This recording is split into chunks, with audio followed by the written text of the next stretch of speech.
All right, here we are. Let me know if my audio is working. I will, I shouldn't have to plug in headphones, I don't think. I might, just for audio quality. I don't know. Again, I gotta figure out, maybe I'll do that today. I'll figure out a way to get an old USB to a new USB thing. Also, here we go. Asthmatic.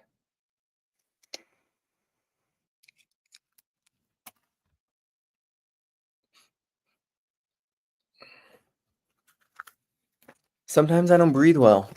Um, all right, so I guess I don't know. I need to talk to Nate. Nate, thank you. God is doing all right. I think, as far as I know, I haven't spoken directly with him. But since his surgery, I think he's doing okay. I just don't want to. I don't know if YouTube has got their eye on me. I've got my eyes on you. I don't want to. I don't want to pollute Grail Country with my influence from Big Eva.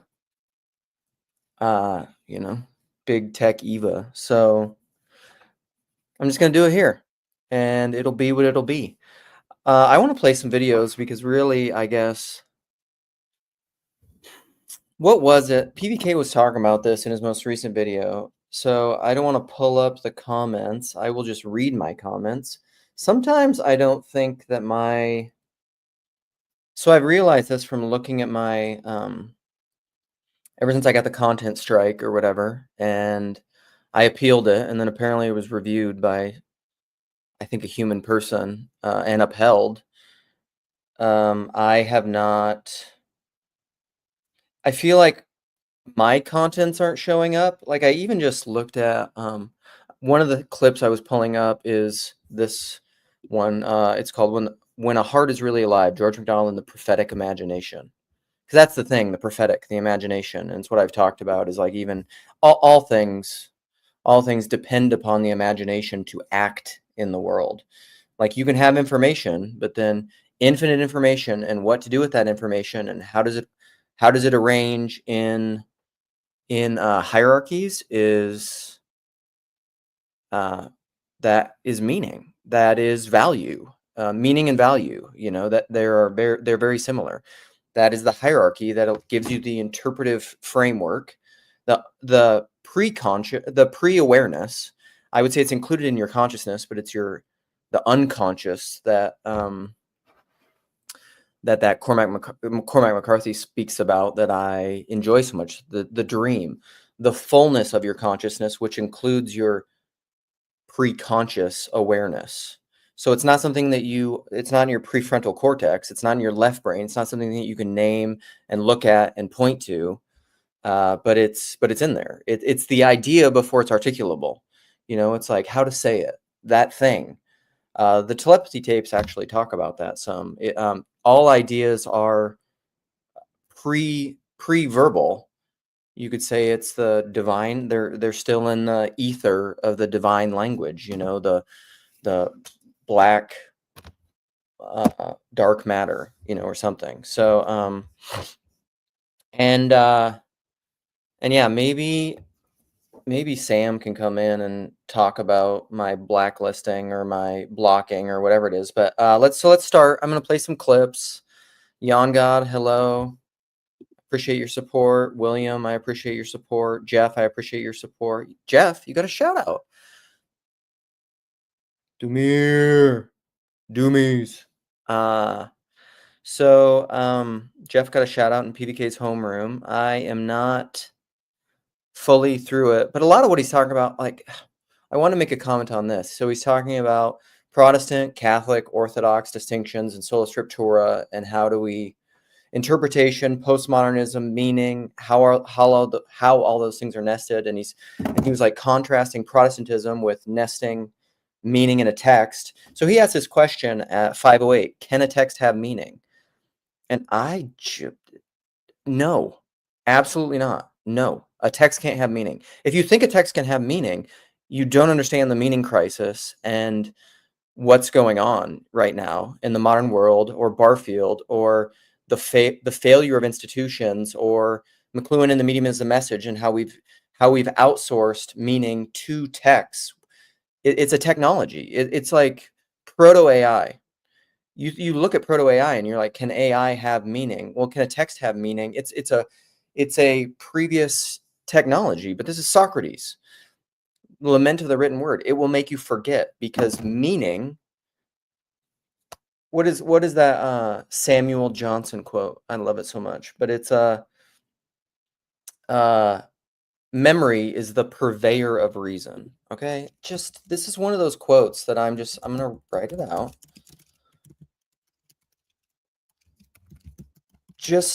It's like, just take it home. Think about it. I'm serious. Like, it's just, and I don't say that.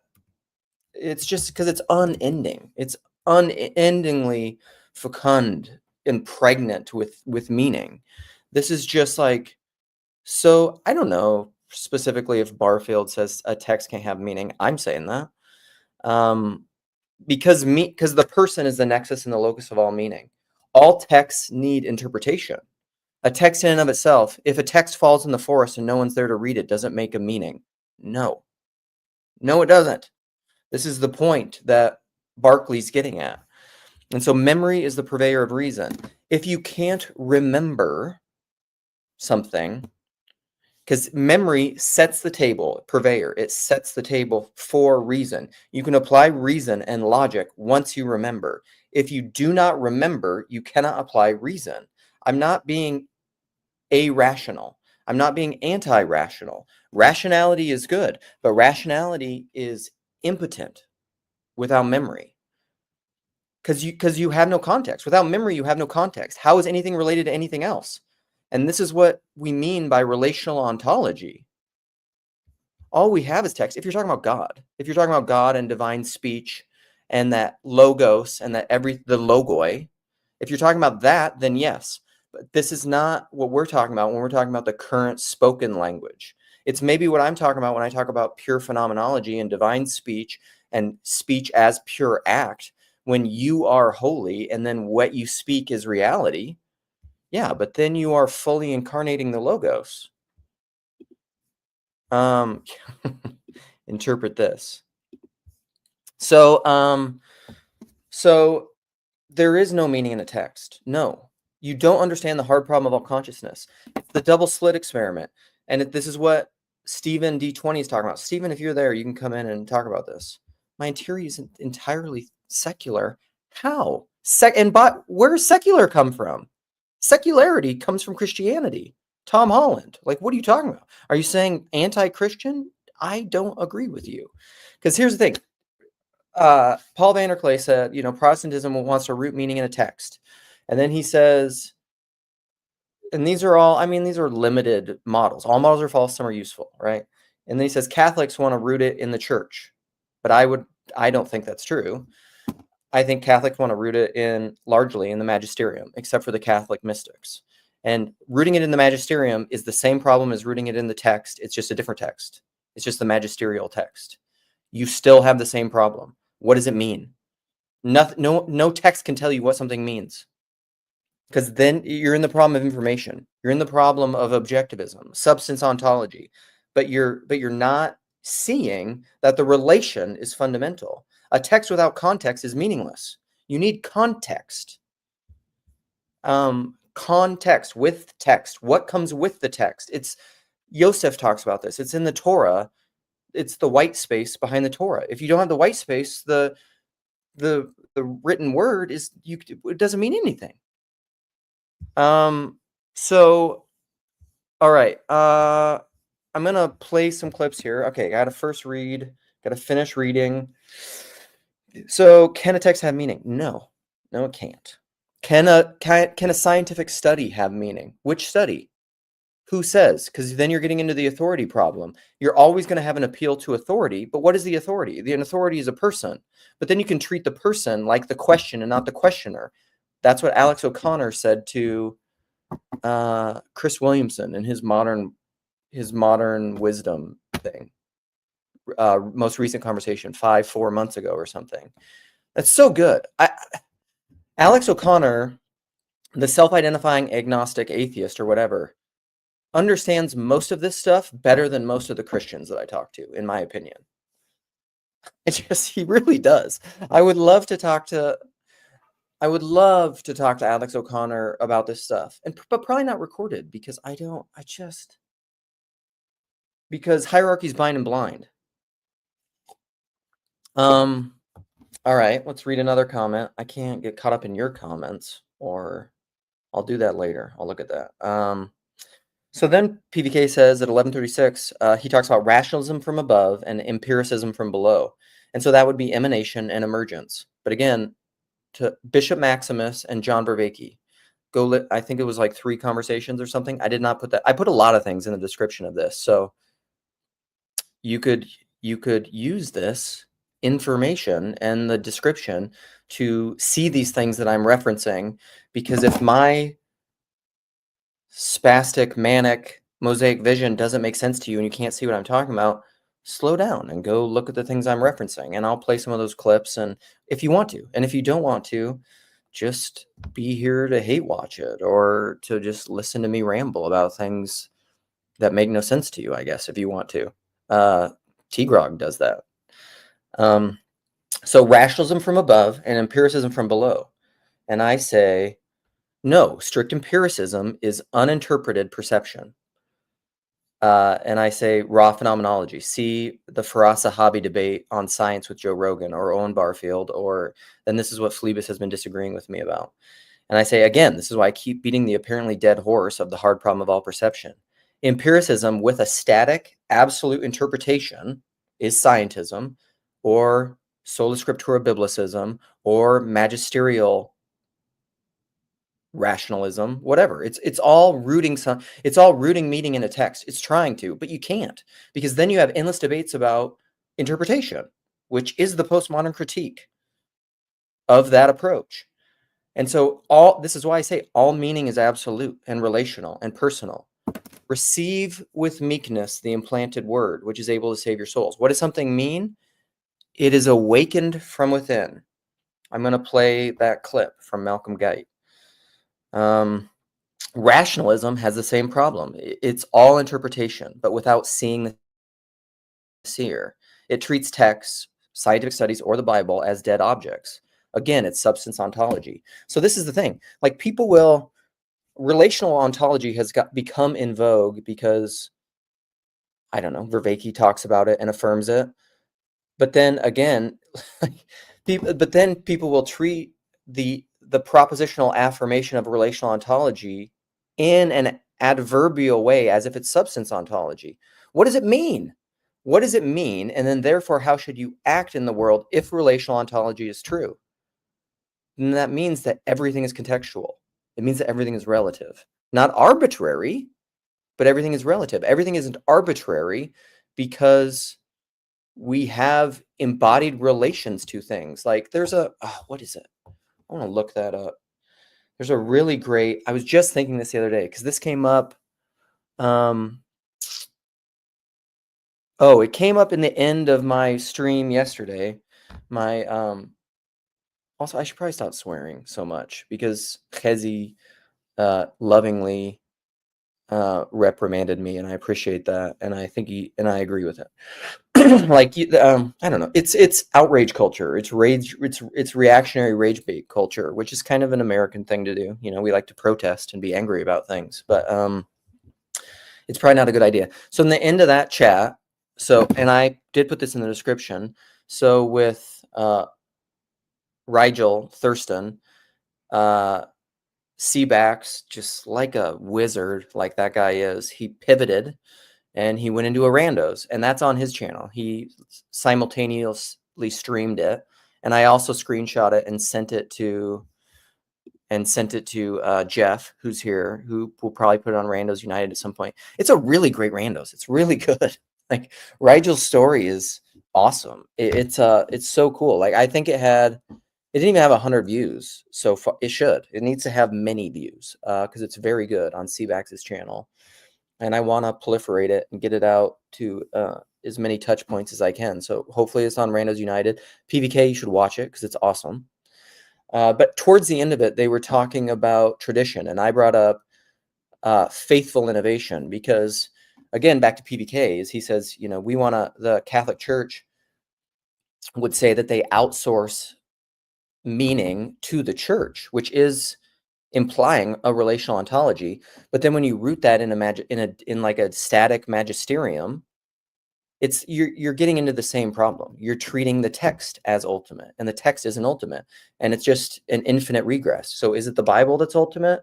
No, it's the magisterial interpretation of the text. Well, is that static, or is that an ongoing Talmudic, midrash, faithful innovation thing? Because the faithful innovation is the spiral, where you are being faithful to a mystical center that you are constantly circling in a telodic orientation. So that's why things aren't arbitrary, because it's the spiral, but you're circling a mystical center that God is he that lies forever just beyond the limits of what we already seem to know, Clem Snide. And so you're constantly circling that God is he about whom we must never speak, and we must always keep speaking. Those are all saying the same thing. It's faithful innovation. It is fidelity to what has come before, while also acknowledging change and innovation and new and further up and further in. That's how you can have both. And tradition, I would argue, is a body. It's a body of, like the Talmud's a body. The Talmud is a body of the interpretation of the Torah, but it's ongoing. That is exactly how Christians should react to the Bible and the New Testament, the Old Testament and the New Testament together. They should have the same relationship to it. And I think that's what that's what I've been told. That's what the Orthodox Church does. It's not but if you treat it as a static, restorationist, textual-based thing, you're playing the rationalism game, and it won't work. It will not work, because relational ontology is right. Substance ontology is not right. And so the interpretive authority has to be a body, which is the tradition of the church. And this is why, and Rigel, in the end of this conversation, he spoke about this, like, what is the Orthodox Church bad at? They're bad about calling a meeting. So the Orthodox Church will talk about ecumenical councils, because you need ecumenical councils. You need the whole body to be together to be authoritative of this faithful innovation and embodied throughout time interpretation of the text, and to speak with this apostolic authority. The problem is they can't ever agree enough to get together and have meetings, and that's that that's not great. But what do you do about it? So okay, I haven't gone through my text yet. I don't know if I'm going to play a lot of these texts. We'll see. So again, relational ontology. What else? What else? Did I make any other comments on here? T-Grog, you're in the comments there, buddy. You're in the comments on Paul's video. Are you here? Do you not love me anymore, T-Grog? T-Grog. Why? Please. So this should be rooted in the spirit and not the body. Okay, what is the text? What is the text? The spirit, what is it? The spirit interprets the heart of man. What is that? Yeah, and Romans 8. Let's look at it. Let's pull it up. Romans 8:27.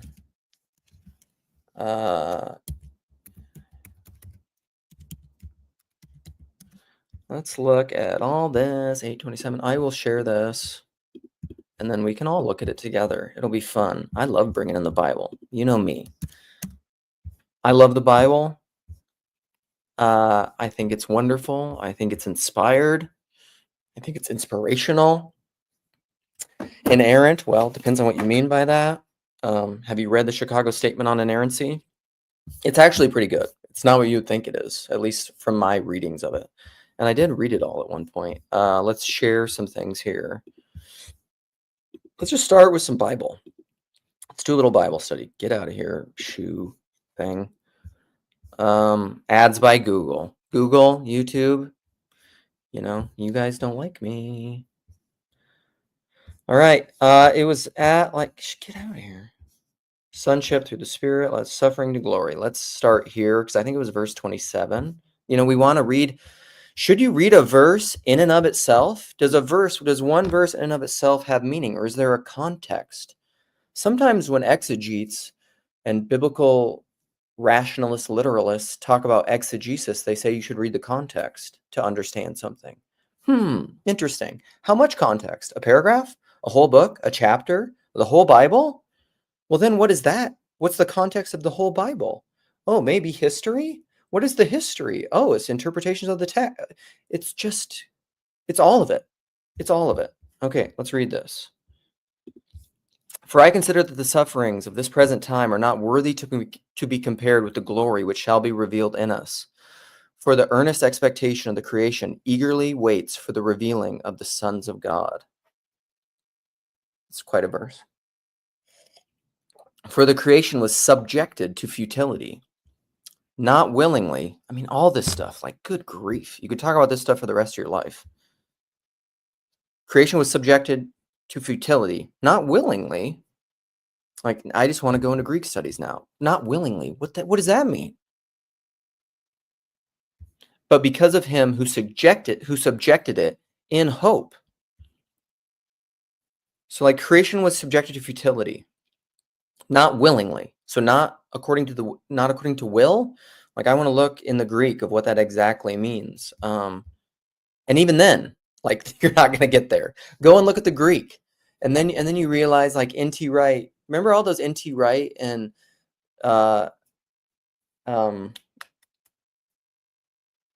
David Bentley Hart debates when they were blogging back and forth, which wasn't the best medium, and having debates about the New Testament. And then everyone is just saying if these two New Testament scholars who do their own translations of the New Testament, who are two of the most accredited and approved and looked up to New Testament scholars, again, academia and scholasticism, if they don't agree, well, then where do you go? Where's the appeal to authority? Which one do you want to pick and why? Infinite regress of context. So then where do you go for meaning? Receive with meekness the implanted word. Okay. So for the creation was subjected to futility, not willingly, but because of him who subjected it, in hope, because of the creation itself also will be delivered from the bondage of corruption. What is the footnote? Decay. Corruption, decay, moving away from being, because we're called out of non-being into being, right? This is my live stream on what is the church, hearkening back to Genesis. Called what? Called creation out of non-being into being. Terence McKenna. Give me one free miracle and I'll explain the rest. For we know that the whole creation groans and labors with birth pangs together until now. Not only that, but we also have the first fruits of the Spirit. Even we ourselves groan within ourselves, eagerly waiting for the adoption, the redemption of our body. For we were saved in this hope. But hope that is seen is not hope. For why does one still hope for what one sees? Again, hope is that which lies forever on the limit of what we already seem to know, of what you can see. Because that's what Paul just said, right? If you see it, it's not hope. It's manifest. You only hope for what you don't see, because that's the essence of faith. Faith, hope, and love. And the greatest of these is love, right? So it has to be beyond what you see. So you have to be searching for, in your imagination, by faith, the thing outside, the truth outside the truth you currently apprehend. Because the truth you currently apprehend, or that you think you apprehend, is what you see. But hope lies outside of that. But if we hope for what we do not see, we eagerly wait for it with perseverance. And that makes me think of the book of James. Perseverance must finish its work so that you may become whole and complete, not lacking in anything. If any of you lacks wisdom, he should ask God, who gives knowingly to all without finding fault, and it will be given to him. But when he asks, he must believe and not doubt. For he who doubts is like a wave tossed to and fro, like the sea tossed to and fro.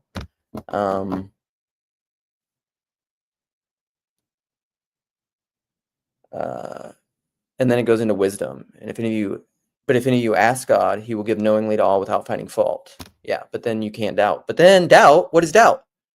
Doubt is like doubting Thomas.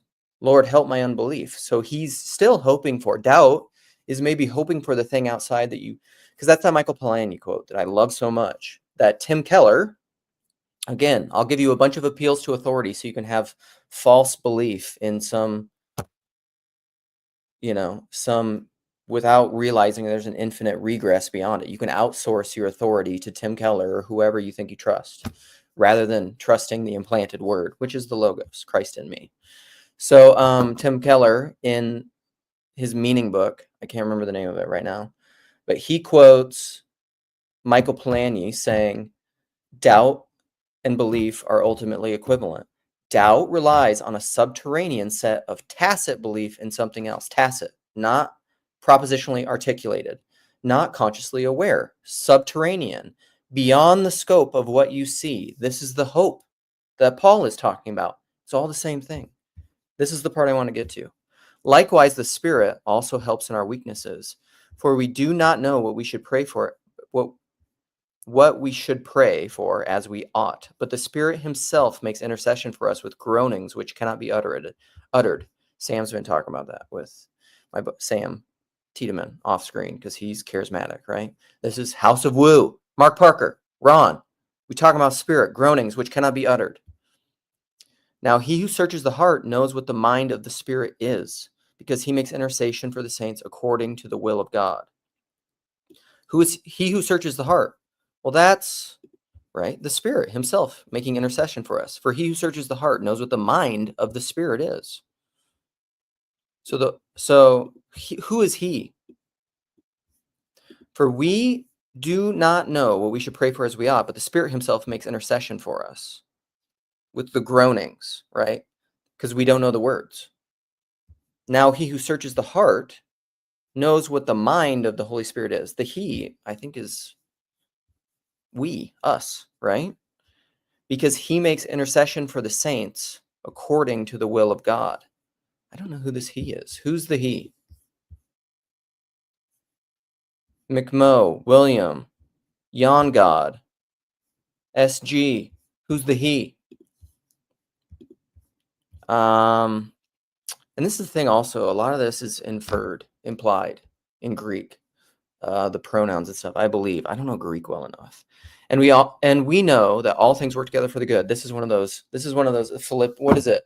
What's that tattoo that John Jones has tattooed on his chest? Philippians 3:18. Is that what is it?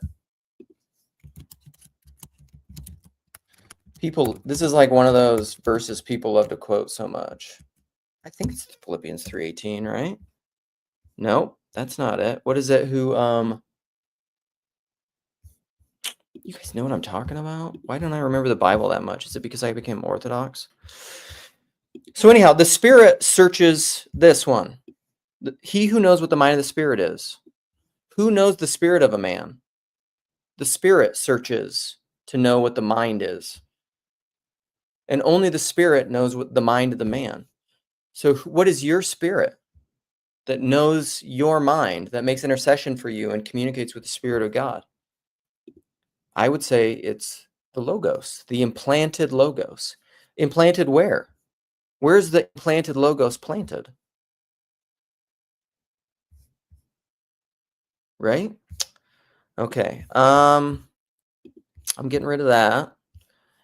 Let's play some, I'm going to play some things. I'm going to play first. Let's go first to play the Malcolm Guite. Okay. And then we're going to go to Ted S. and his Convivium.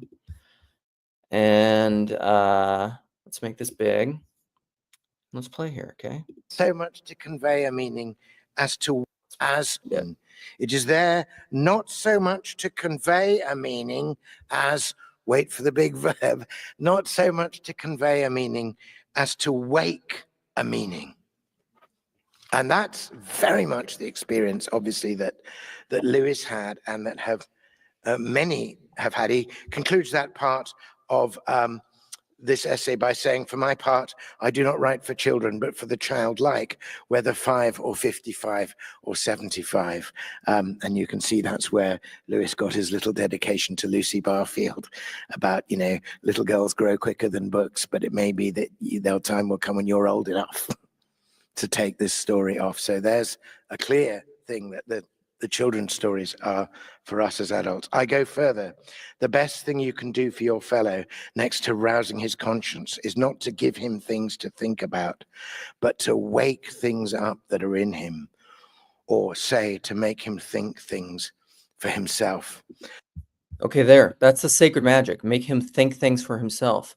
When any good educator is teaching, if you just repeat what you've been told, teachers don't like that, right? Because that's plagiarism. If you really understand something, what is being spoken needs to resonate, morphic resonance within here. Deep calls to deep, implanted word calls to implanted word. And if it resonates with what is eternal and you see it and you feel it, you hear it, and you resonate with it, then you can bring forth that same spirit in your own language. Use your own words. I'm not using your words. Why is that significant? Because if you use someone else's words, they're not yours. I just don't understand how this isn't just obvious. And this is what baffles my mind, because and this is the thing. I'm not trying to convince anyone. I'm not trying to coerce anyone. I'm begging you to see that you already think this. I know you do. You have to. That's because that's where all meaning comes from, within. My meaning and my words can't be your words. This whole, go watch it. It's in the description. Malcolm Guite on George MacDonald's The Fantastic Imagination. It's great. Go watch on Grail Country, Sherry leading people through the whole essay. It's also great. Okay, let's go on to some other things, because we can't spend all our time doing this. I'm going to now go to TED's. Let's go to TED's, because this is fantastic. I reference this all the time. It's so good. It's on Gerard, Manley, Hopkins. And I'm going to make this bigger. And we're going to go down, and I made so many timestamps on this. These are all the timestamps that I made. And so I was just going to go through them some. Let's start at the beginning. I think these are all the ones I made. 9:30. Let's start there.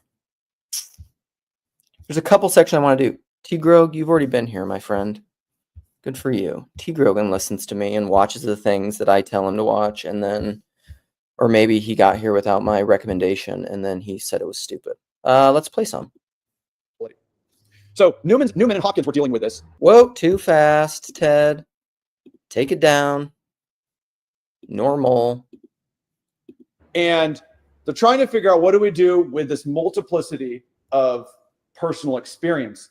And this is what Newman came to.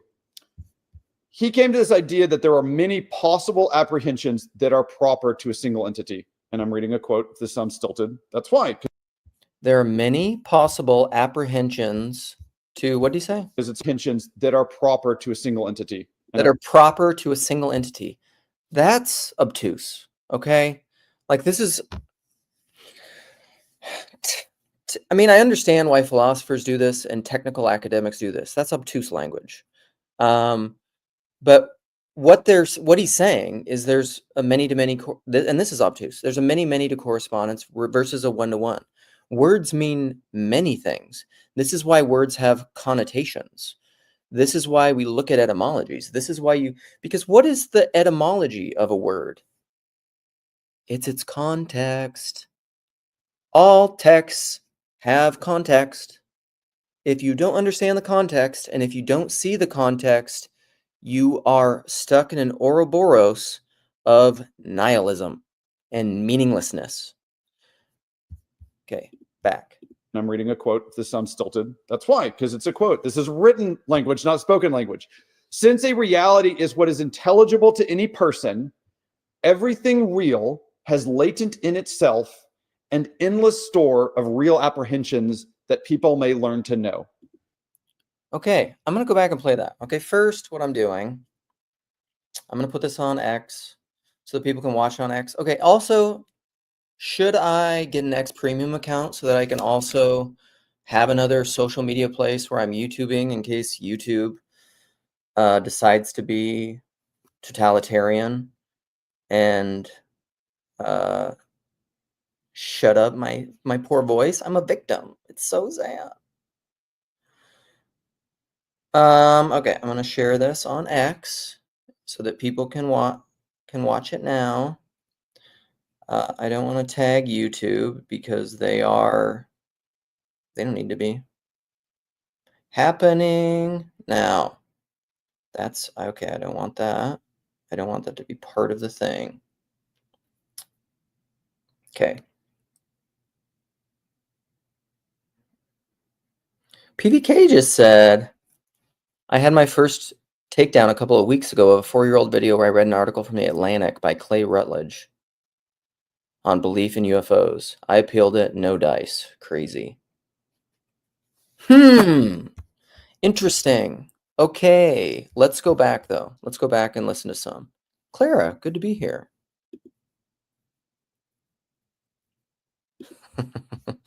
All right, let's go back because what he said is just great. I mean, he's saying the same thing again, but keep listening. This is written language, not spoken language. Since a reality is what is intelligible to any person, everything real has latent in itself an endless store of real apprehensions that people may learn to know. Also, okay, I miss Ted too. He's great. I don't know where he's at. I could message him, but he, see what he's up to lately. I think he's just been busy, but Ted's, I think he's a good man. I don't know Ted a lot personally. I don't know aspects of his life. We don't, but he is very smart. He's very brilliant. And he appears to be a very good man from all practical purposes that I can see. What up, freak? Yeah, we lost him to real life. McMo, Sherry gonna chastise you. I'm gonna go back and play what he just said again, but it's what is real, what he just said. Let's play it again. Jeez, so good. Well, to any person, every language.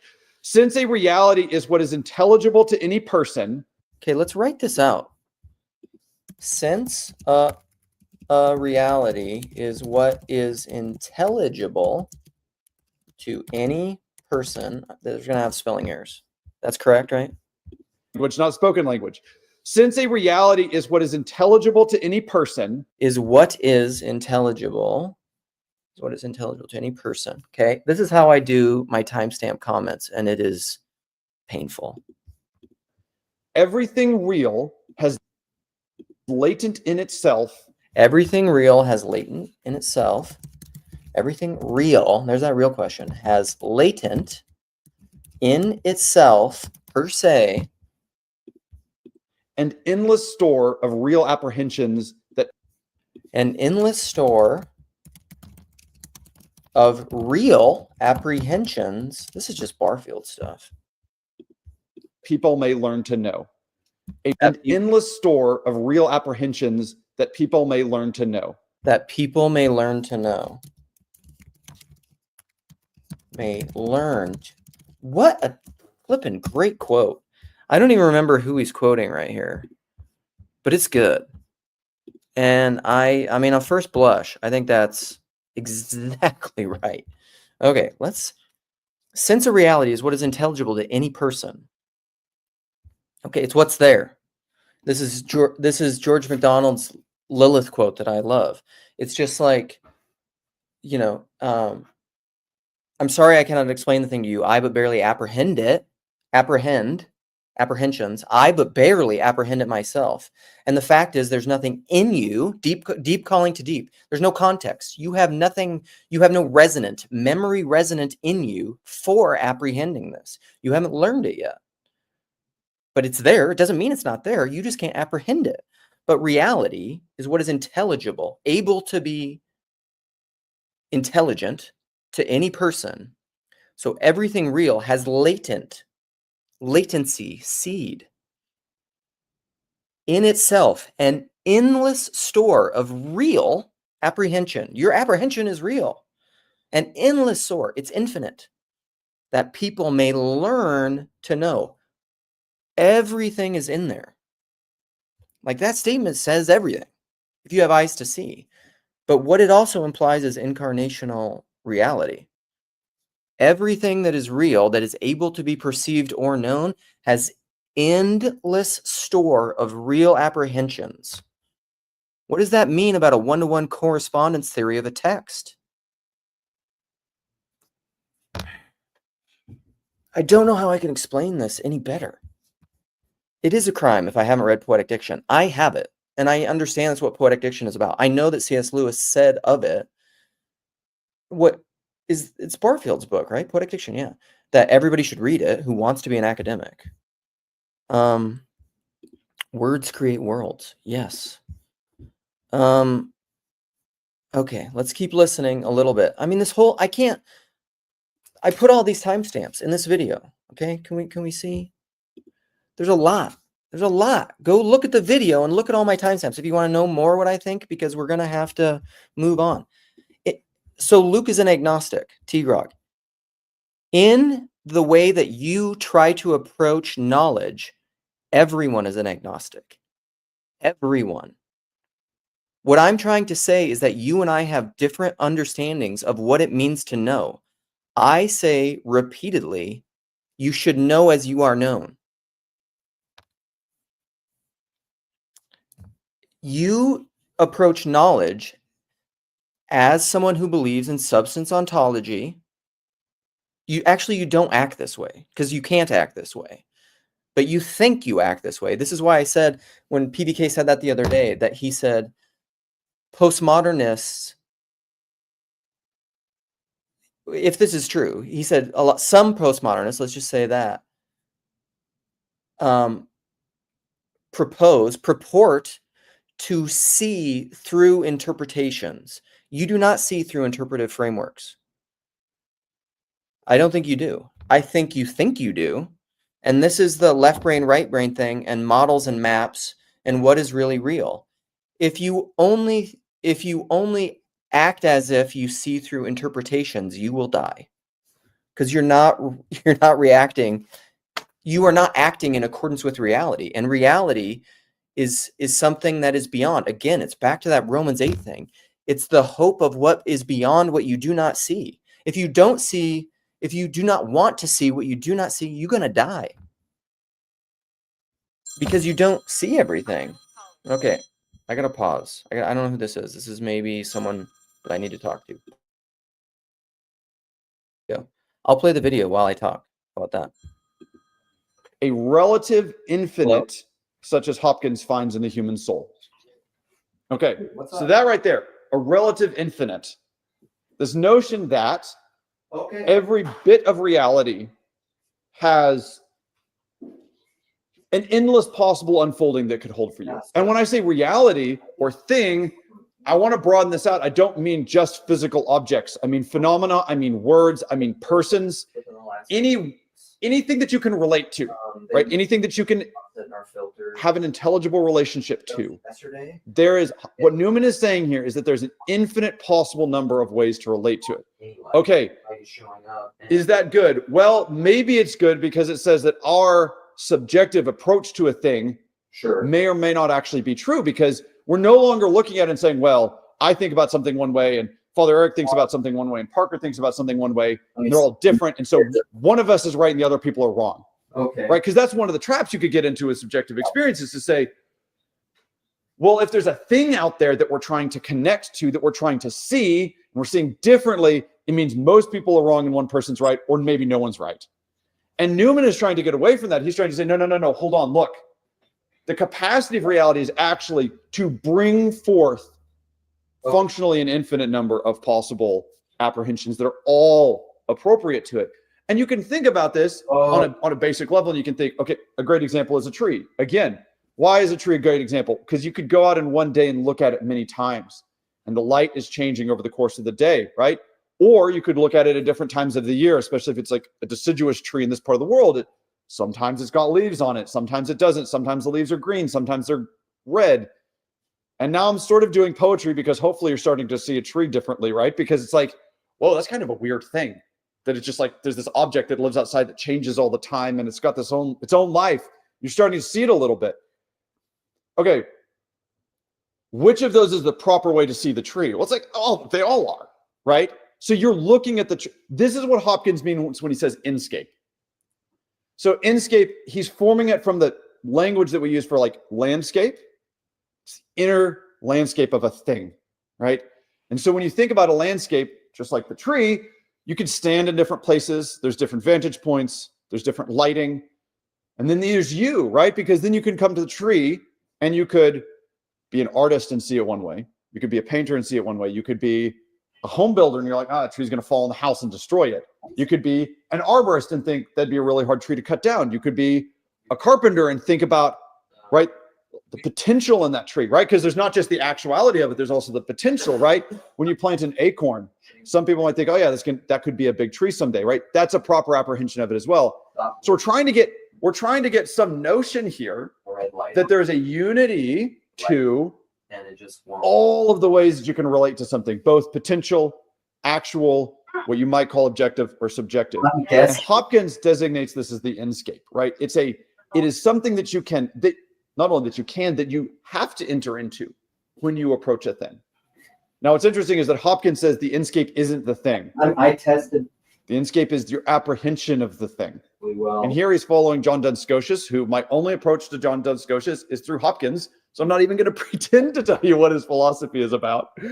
But he is very particular on the fact that there is a thing there that God knows. God sees the thing utterly.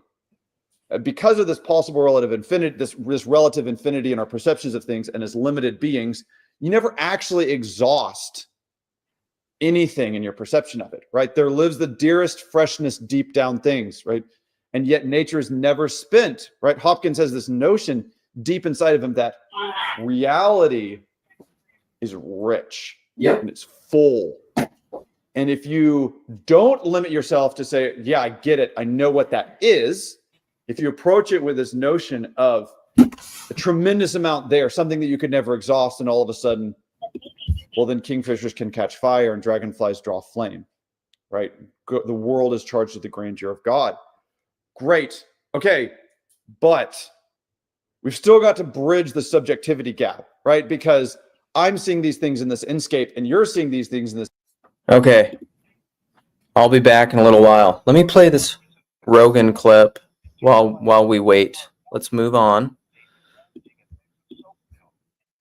Because Rogan drives me nuts how he talks about this stuff. But okay, here we go. Let's play this and then I'll invite people in and we can talk about it. Sorry, I had to take a business. It's a business call. I think of what's that SNL skit with Tracy Morgan where he's like lives in the sewer and he picks up the 2x4. He's like, business. Think of that. Said before, instantaneous, real communication through devices. That's never existed. So that's a different factor when you consider a universal language. So if you have real communication with people, then you have universal language. And then here's the big one, the ability to detect deception.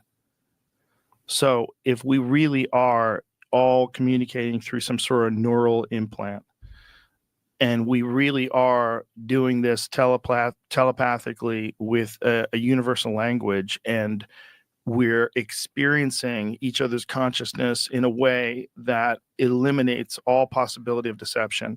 You can see envy, greed, anger. You can see these things in people's thoughts. If this becomes a possibility, and I think it's within the realm of science. I think it's within the realm of technological possibility.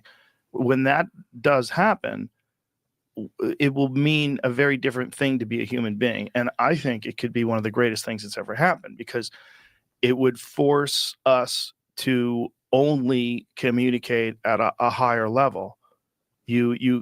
there would be no benefit in bullshitting anymore. It would be the opposite. It would actually be detrimental. You would be ostracized. No one would want to communicate with you anymore. Well, you'd be speaking the truth all the time. All the time. Yeah. All the time. There'd be no more lying. No more lying. Impossible to lie, which I think is fascinating. I don't think that would work. Why not? Well, I mean, there are some lies that are told for the sake of peace. Right, but what are the parameters? Like, what are the confines of our society and of our just geopolitically, in terms of environments we exist in? Like, why? What lies? Listen, you want to skip this ad. I would too. But what if I told you there's a skip ads for everybody? It's called Pi, and if that sounds familiar to you, it's probably because you've seen their ads everywhere. It's an ad blocker that works on Twitch, YouTube, Amazon, and everywhere else you go on Chrome. And if that seems too good to be true, it's not. Over 500,000 people have downloaded it in just the past few months. It's available for free on the Chrome store right now, yet you're still watching this ad like an absolute doofus. Incredible. Plus, if you opt in, Pi will actually pay you money to see ads. Crazy, right? Good luck finding another ad blocker out there that does that. But don't take my word for it. Trust the hundreds and hundreds of 5-star reviews. So what are you doing? Get Pi. Would be good for peace. They wouldn't be better if everybody just knew exactly what was going on. Well, if everybody knew exactly what was going on, that would be something different. But I think, in the meantime. Okay, okay. I want to say this, and I'll open it up. I'm sorry. I want to skip this ad too. I really apologize. I'm sorry. Okay, I'm gonna put this in, and then I will open this up. We can chat. We can play. I have someone coming in a little bit that I'm gonna have to engage with for a while, but maybe I can. Dude, who's this? I don't know you. Film Trip. Just tuned in, so I don't know what I missed, but are our immediate feelings and every thought that pops into our head truth? No. I mean, no, I don't think so. Because that is your apprehension. Go back to what Ted was talking about in his convivium. Your apprehension is related in some way, either in truth or anti-truth, to reality, which is truth, which is what is. It reminds me of a Philip K. Dick quote, which I would change some of the words in his things, but like reality is that which, even when we stop believing in it, doesn't go away. I would say even when we stop thinking about it correctly, doesn't go away, because our thinking is what can be wrong. Your belief, your belief is acting. This is where I like Jordan Peterson's act as if. What do you believe? It's how you act in the world. And that is oriented to reality and truth, because it has to be, because it's correspondent with being. Because if it's not correspondent with being, you're going to die. All right. And what Rogan doesn't understand is like his whole thing of, if you like when he is talking about, like, once we can read everyone's minds, we won't be able to lie. I'm just like, I don't know where to start with how wrong that is. Can you read your own mind? Can you lie to yourself? Yeah, you can. Addicts lie to themselves all the time. Do you? It's such a left-brained thing. Like, you know so much more than you know. I want to find, what is this lyric? I want to look it up. It's a Staves lyric. It's so good. Staves, my body lyric. No. Great wave. Yes. Great wave? Is this it? That must be it. Okay, let's share. Let's share this, because why not? I think through music and songs and movies and poems and whatever. Can we all read this? Yes. Hello, everybody. Hello, everyone. I never thought this day would come. I am not my body. I'm a side effect of everything I've ever done. Okay. Your body is the memory of your attention. And your attention is your meaning and your value. You pay attention to what is meaningful to you and to what you value, to what awakens meaning in you, to what resonates with you that is outside of you. The deep calls to the deep, and that's what you value, and that's your meaning, and that's where you put your attention, and then you act as if that is meaningful because you have to, because that's what you're paying attention to. You don't act in accordance to what you don't pay attention to, which is why all attention is sacrifice. Jordan Peterson talked about that. Because if you're paying attention to this, you cannot pay attention to that. And if you're paying attention to this and you're not paying attention to that, you're acting in accordance with this, because you can't act according to this because you're not paying attention to it. So you're sacrificing that. And then your body is the memory of that. So if you pay attention to eating well and exercise and getting good sleep, the memory of that is that your body is healthy. This is so basic. This is so obvious and basic that we suppress the truth and unrighteousness, and we don't know that we understand these things. Hello, Jonathan. Hello. Are you here? Yeah, you are here. I'm okay. here. I couldn't tell if I added you because I love the staves, by the way, too. I've been a coward, running far away whenever there's a drop of rain, left alone to brace myself in the face of a great wave, canyon, frontier, mountain, pioneer. They're awesome, and they have really great sister harmonies. Check them out. I'm very uncultured when it comes to music. Like, I know, especially all the like psychedelic rock and stuff. Like, I know I would love it all, but I just haven't gotten to it. You know, It's like you can't pay attention to it, and so then you don't know about it because you're sacrificing your attention for other things. it's true. This is how it works, people. I loved your. I just stepped away for probably 20 minutes or so to do a little bit of editing, but I was loving what you were saying at the beginning, man. Like, it resonates. You know, it's hitting all my Jonathanisms, or however you want to put it. You know, like, yeah. That's great. I think of this stuff in terms of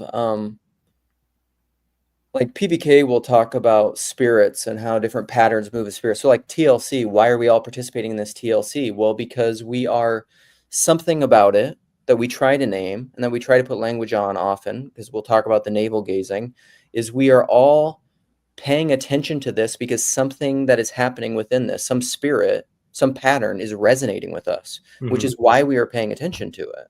And if it wasn't resonating with us, if there was no resonance, we wouldn't pay attention to it because we wouldn't care, because we wouldn't value it, because it wouldn't mean anything. Yeah, that reminds me of the what I was editing. Actually, I was just editing the one of McMo's recent streams where Neil and Kale Zeldin were talking about friendship and like the role of friendship, and you know, the ecclesial, filial. He kind of was using the monastery as an example of friendship being kind of the purpose of the Christian thing in a way, you know. And it's like the communion of saints, and how I think that I don't know, that's what came to mind as, you know, something about TLC that catches our attention. And I think it fits with everything you were saying in terms of you know, like basically the reintroduction of relationality and multivalent meanings and personalism. You know, it's about how, you know, it's shifting. It's where is meaning? The world is gradually realizing that the meaning is not in the text. You know, it's in the people that come together, and perhaps they also have the texts. You know, and that can be extremely helpful. But you know, it's not a one-to-one, like, you know, set in stone in the words. You know, Right. Sherry, I'm not sure if you saw my recent talk with Sherry and Nate. I think you would love it. But No, I don't think so. actually, there's a couple clips of you in there. Put one in there with Now I'll watch it. I put one with I'll let you find it. But one of the things we talked about in there, we were talking about images a little bit, and I didn't know that graven images, when it says in the Bible like no graven images, that graven is like, it makes sense. It was obvious after she said it, but it's like engraving, like setting in stone. Yeah. You know, so basically idols are what happens when you set things in stone and you try and do one-to-one correspondences, you know, and you forget that it's about how we relate to whatever it is we're relating to. You know, it's about what does it mean to you? You Right. know? So interestingly, what you're just saying, T-Grog is like TLC is satanic. And that's iconic vision. That's, you know. Yes. Yeah. Yeah. So Grog, well, our good friend Tim says TLC is satanic, for God is not the author of confusion but of peace. But a graven image, which is biblical, right, T-Grog, and it's idolatry, is when you set something in stone. So can an interpretation of a text or even a text be a graven image? A setting in stone, absolutizing. No. It takes me unchanging. I don't know. Just like trying to read the text, like going from talking with you and then reading text, I'm like, it takes my brain like a minute to shift gears. I don't know how. I just don't do a lot of reading in general, you know, like, I don't know. I'm not trying to be like, oh, I'm so, you know, I just don't. I think it's a different mode. I mean, that's McLuhan. The medium is the message. Mm-hmm.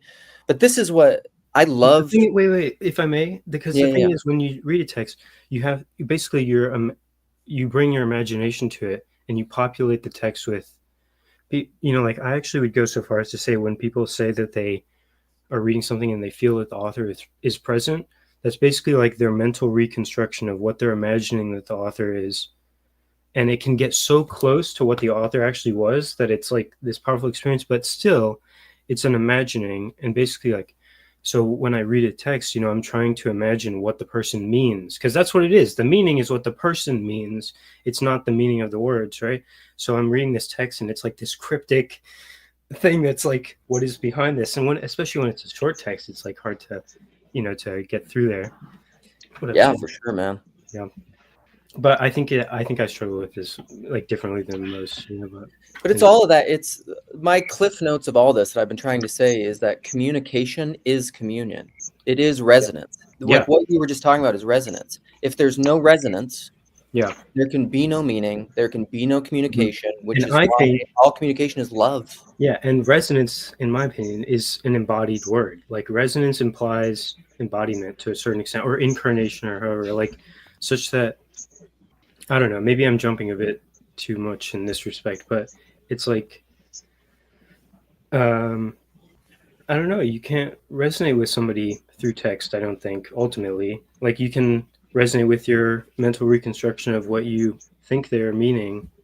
You know, like except the thing is sometimes people can really put their, you know, can convey the meaning in the textual words, but I think it's not, I'm not trying to make categorical statements. You know, what I'm trying to say is that there is a massive difference between how easily we can access these types of things through different mediums, such that when we are face to face or when we do TLC video talks like this, that ability to resonate at the personal level is much more available to us, you know, because the ever-present meaning is just pouring through you, through your, you know, your intonation and your body language and stuff. And it's like we find ourselves in this environment already of where we resonate with each other's meaning, you know, it's pre-propositional or something like that, you know, and it's participation. It's that when I am with you and I can see you, I inevitably participate in your meaning. Essentially, I see what you mean. Yeah, where two or more gathered. And so like even this with Clara, she says we can't resonate with the text, but we can somehow resonate online. That's odd. I actually think you can resonate. I wouldn't say you can't resonate with a text because there's no meaning in the text. You can resonate with a person via the medium of the text. And that's what we're doing here. It's just a technology. I think that's we're using this technology to resonate. Yeah, and I think some technologies are better at this than others, and some leave massive gaps that make it very easy to be like, oh, I know what that person means because I read the text. You know? Yeah, here you go. That's Mammon. Yeah. Or what do you mean? What up, Chad? What do I mean? What up? I'm sorry. I want to apologize to Chad publicly because this happens to me sometimes. Chad called me and I was busy and I said, let me call you back in like 5 minutes when I'm on the road. And then I did not call him back. I'm sorry, Chad. And I want to acknowledge publicly that we had already ironed that out last night. Chad, I want to apologize to you. I want to apologize to YouTube. Why? Fuck YouTube. No, hey. Yes, end. Yes, end. You know? I meant buck. Like, where does the buck stop? That's why it says buck. Buck, as in B-U-C-K. Where does the buck stop? Yeah. The buck stops here. So as you were communicating with me, something was resonating in my Implanted word. what's the yes. Yeah, exactly. In my mosaic framework, when Jesus is talking to some people, and I think the disciples are like, "Why are you talking to them in parables?" And he's like, "I don't know the quote. Do we know the quote or the Let's look it up. Yeah. Look it up. I have it was in one of my. I put it into one of my recent combos. I can't really find it here. Bro, Jonathan, why? Yeah. We need to schedule a damn talk. Dude. I'm What is down. happening? Yeah, I'm for it. How have we I'm really never? It's the same with Luke. I'm really bad at this stuff. I'm totally down, man. This is how it works, because like I am the worst at scheduling talks. Chad, you obviously do it. Jonathan, you obviously do it. I just live stream because it's like when Paul says he's a lazy YouTuber, I do this because I can do it right now. This is when I have free time. Yeah. I don't do it other times. Well, I have to treat times to do it. The problem with me is that I get lost in like a creative kind of whatever you want to call it, like muse trance, like being in trance. If I were you, I would not lose that because, like, that's one of the trade-offs of trying to step into a more scheduled interview type situation. Is the creative muse for me is like simmering on almost like as low of a setting as you can possibly get. Did you see the clip I made of your talk with Jess about that? No. I made a clip of your talk with Jess where you guys were talking about, he had a dream where in his dream he went down this super deep shaft and there was a guy at the bottom who was obsessed with YouTube. Oh yeah. Yeah. And there's this guy who's like, dude, we got to do this. We have to make creative stuff. Like, that's the only thing that matters. And I resonated with that a lot. I thought that was cool. Yeah. It's also, and for me, it's also that I have IRL stuff that I perhaps should be attending to.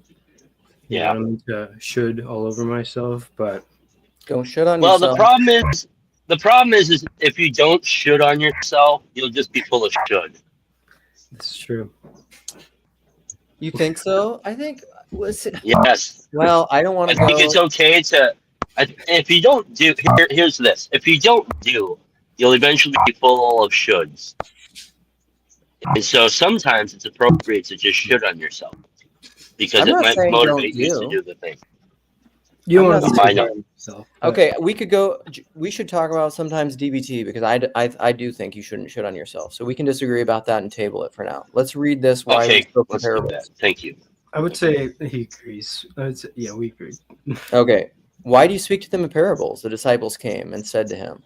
He answered and said to them, because it has been given to you to know the mysteries, hidden truths, oh no, Gnosticism, of the kingdom of heaven.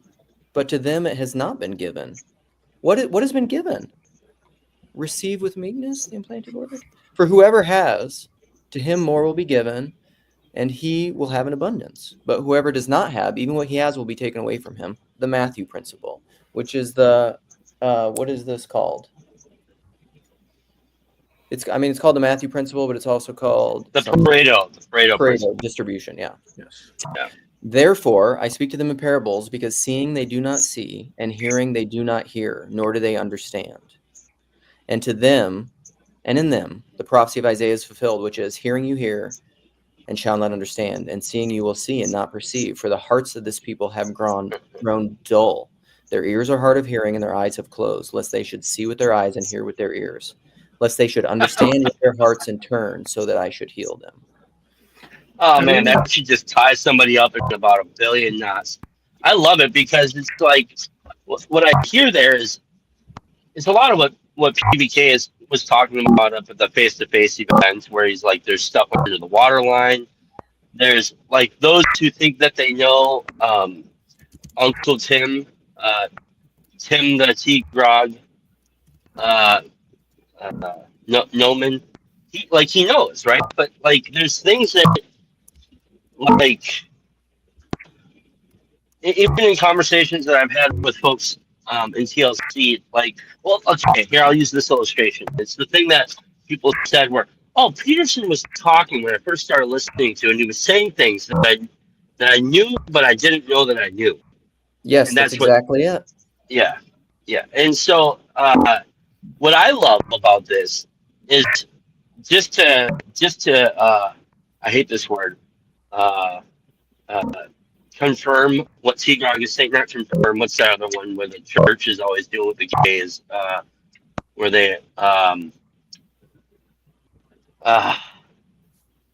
affirm. Yes, I want to affirm Seagrog in that we don't know. And maybe that's the problem, T-Greg. Maybe that's the problem, that you spent so much time reading the Bible that it conditioned your mind in a certain way. Well, that's again. I don't like the Bible. Like, I love the Bible, but I also don't. I would not spend 10 years just studying the Bible, because then I would end up with a different mode of consciousness. Here's the thing: it's fine, but again, what he's missing is the hard problem of all perception: the person. T-Grog, do you think you know the Bible? Let's just assume, for the sake of argument, that there's a devil that's existed for millennia, who's incredibly smart, who's the most gifted of all the angels. Do you think you know the Bible better than him? I bet he has it memorized. I bet he knows it word for word. I bet he knows it. He knows it better than you. So I had this thought this morning because I was thinking about Uncle Tim today, and so I think about him from time to time because, like, I want to be as generous as possible with him because I like people, and so what I was thinking about was he was reminding me of Jess and Sherry's take on Job, but like this strange inverse where because I've heard T-Grog say that, you know, he had this upbringing that was like kind of like really not great, but he didn't feel like he suffered, and he won the genetic lottery because he missed alcoholism even though it was in his family. And so he had all these like opportunities where suffering could have been really bad, but he didn't suffer. He supposedly didn't suffer at all. And then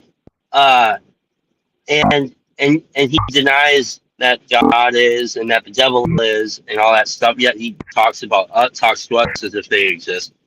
But he has this strange thing where what he and Job have in common is their integrity, because he really believes that what he's saying is the truth, and so I love that about him. And then keep going. Sorry, I'll table my question. So he's got this integrity, and we are all like, Tim, like, it's okay to own your suffering and to sit in it. Like, it doesn't make you evil or anything like that, you know. And like, whereas Job's friends are like, well, you must have done something evil because you're hurt, you're suffering, or whatever. And so like, it's a strange, weird, and inverted Job story that we have with T-Grog. And I think it's hilarious. And he's writing his dissertation right now on Jordan Peterson being debunking Peterson, and that's going to be like his conversation with God. And anyway. I don't know. I'm Yeah. just rambling like a bastard. No, I think that's good. So like Phlebas said, and I asked him, he says we use integrity wrong. Because I was going to ask you, like, how do you, if you had to describe Job's integrity, what is it? What is his integrity? If I had to describe Job's integrity, I would say he had faith in that implanted word. Yes, because here's the thing, Phlebas. Yes. Phlebas said integrity isn't just being true to your convictions. What did I read from Romans earlier, Phlebas? What is faith? It's not in your convictions. It's beyond what you can see. Your convictions are what you can see and name. That's propositional. It's not what we're talking about. And this is why T. Grogan says Job shows Yahweh to be a total dick. Because he doesn't understand this either.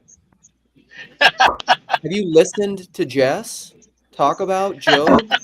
I mean, good Lord. Yeah, you can't write this stuff. This is great. It's just hilarious. I think it's good that Tigrog is around, right? Of can we say that? Yeah. Phlebas is now just trying to piss me off. Now you've gone too far. All your other criticisms are fine. That's not okay. Well, integrity. Yeah. Hey. Oh my God! Look at this guy. We are gonna get PVK with us both here.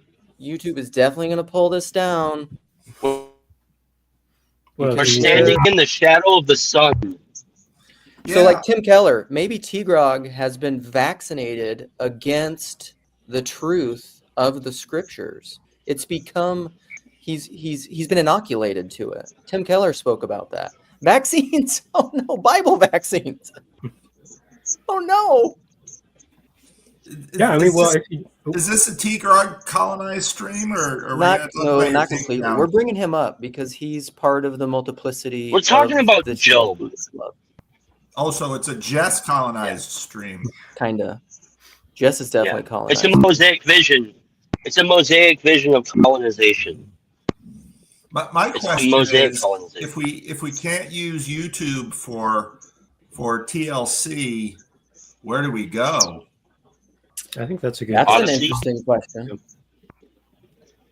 Because to me, YouTube has been this vehicle by which. So at our estuary meeting on Sunday, we had one of the guys came and he, I think, was born in Germany and remembered as a child going to the market with his grandma and how his grandma knew the butcher and the baker and all of this, and talked about how American urban planning means that we don't know each other. And then I was thinking about the fact that what Americans do is that they create community over these other platforms. Like, when I was young, it was set, because you would go to school and the communion that you enjoyed was over watching Happy Days or whatever was on TV. Sports.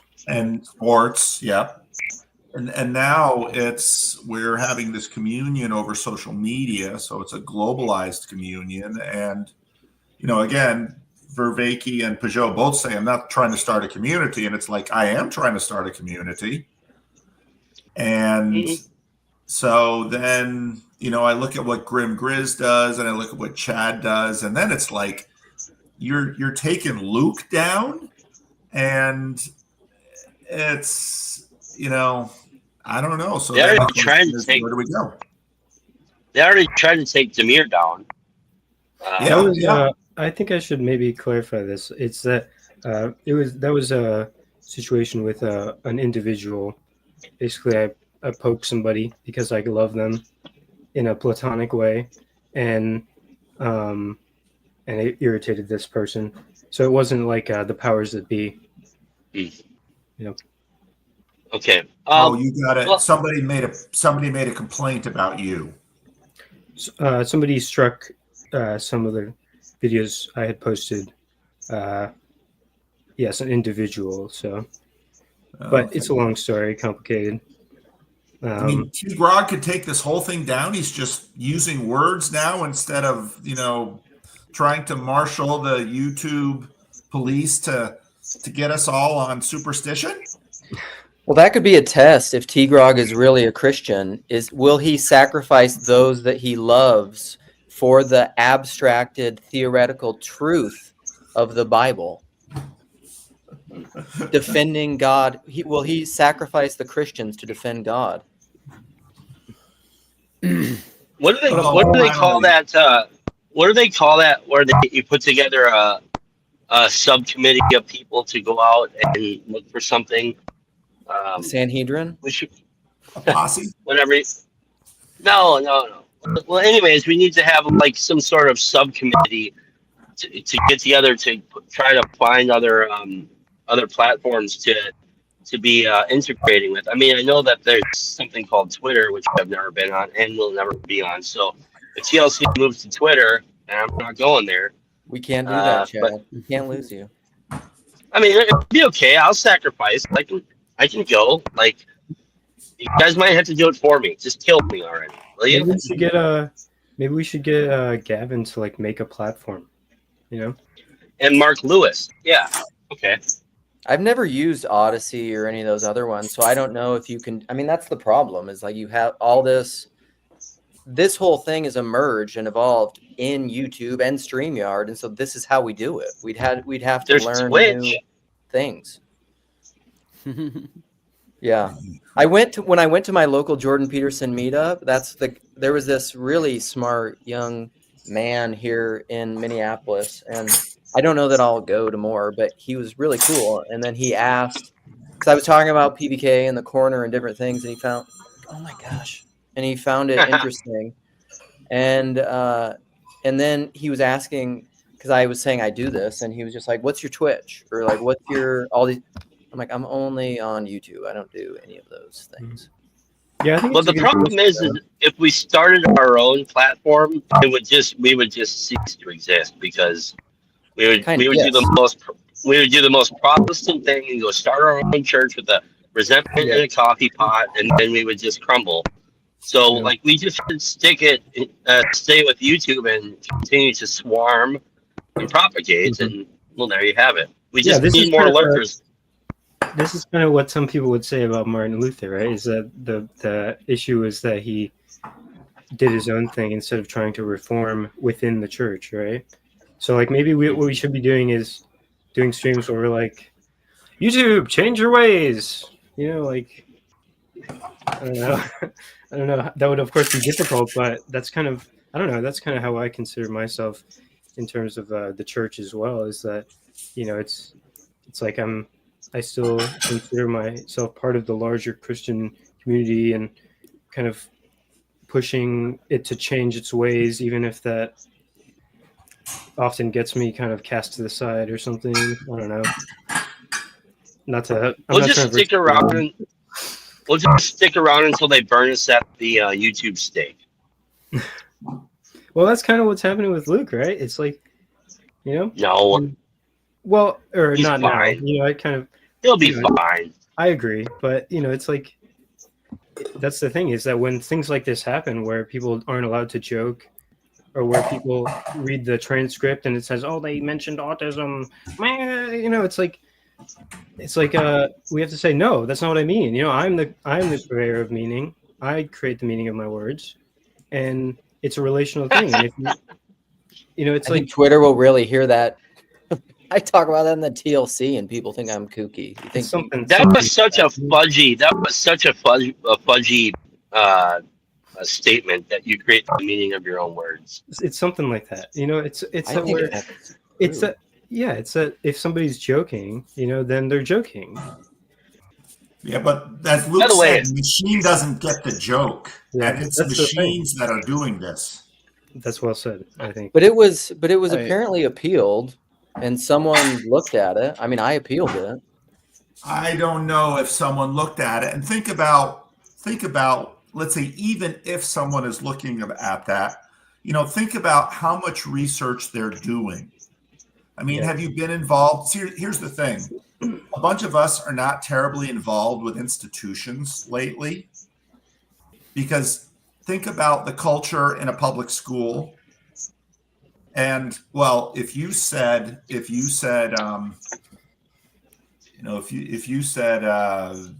don't know, if you said UFO, well, you're promoting a conspiracy theory. I mean, you just have to say the word. I mean, the fact is that the institutions are getting machine-like in this too. So I don't know. Well, We're not going anywhere right now. I'm also reminded of after, I think it was after the Symbolic World conference, people were talking on a stream, and one of the reflections that I heard was about how perhaps we should consider the virtual space as more of like a sharing the word and stuff, and then like really, of course, this is a long conversation that many people have had about like prioritizing in person, meeting up in person, you know, because for example, the anadromist, I think it was in your conversation with him, PVK, actually mentioned how people in Georgia, like they don't, they'll have people will come from America and try and have textual conversations, but since they lived under communism, under the machine, essentially, like in a way, that they don't want to use the technology for these types of things because they know that the powers that be will, basically be messing with them. And it's like, I don't know, maybe we should, instead of doing, when we do jokes and they get removed by the machine, maybe that should be expected. We should save the joking for in-person or private calls and stuff.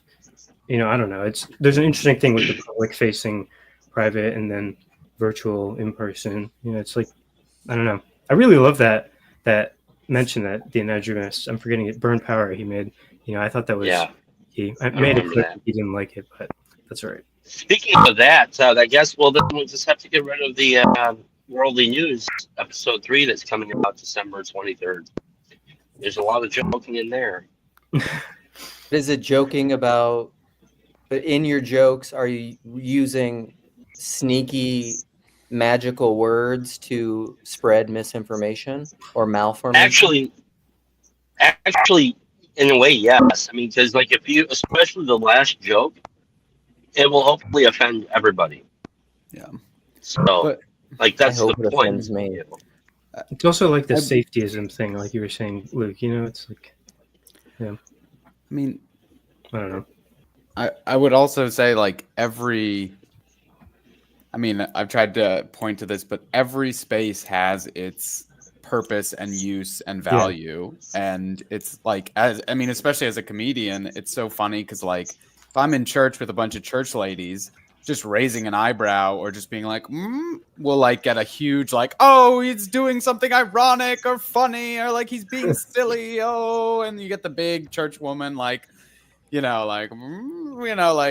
if I am around comedians, I have to say the most you have to rip the veil off. You have to they already know all the subtext. They already know all the there's nothing, the context. Yeah, they already know all the the bad thoughts you could think about it, but so it's each place is different, and in that way we have to realize we are guests in the court of YouTube, and we are not owners of YouTube. And if you're at the court of YouTube, guess what? You can't look around and then be well, why am I not allowed to say this, that, and the third? It's if you thought it would be, imagine being in the court of Genghis Khan. I wouldn't be what? I think people who raid villages are bad, actually. I'd be what? Morality, it's so interesting. Well, I think that's the question. My son said the same thing. I think he's right.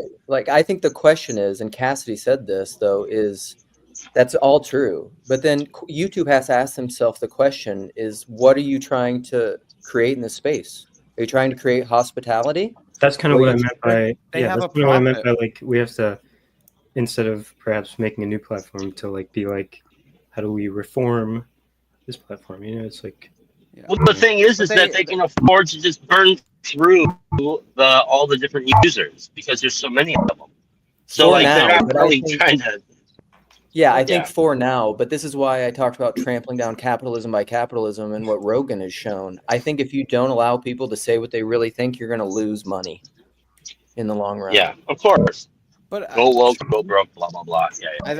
I think we're don't put the impetus or the agency at the wrong level of what does YouTube have to do? What are we talking about? That's saying wow, I'm really, sinning and doing all these bad things. What do the people around me have to do to prevent me from sinning? And wow, what could my parents do? And what can my friends and family do? And it's just Well, but I think the topic we're discussing though is what to do if the TLC spirit is not allowed to exist on YouTube.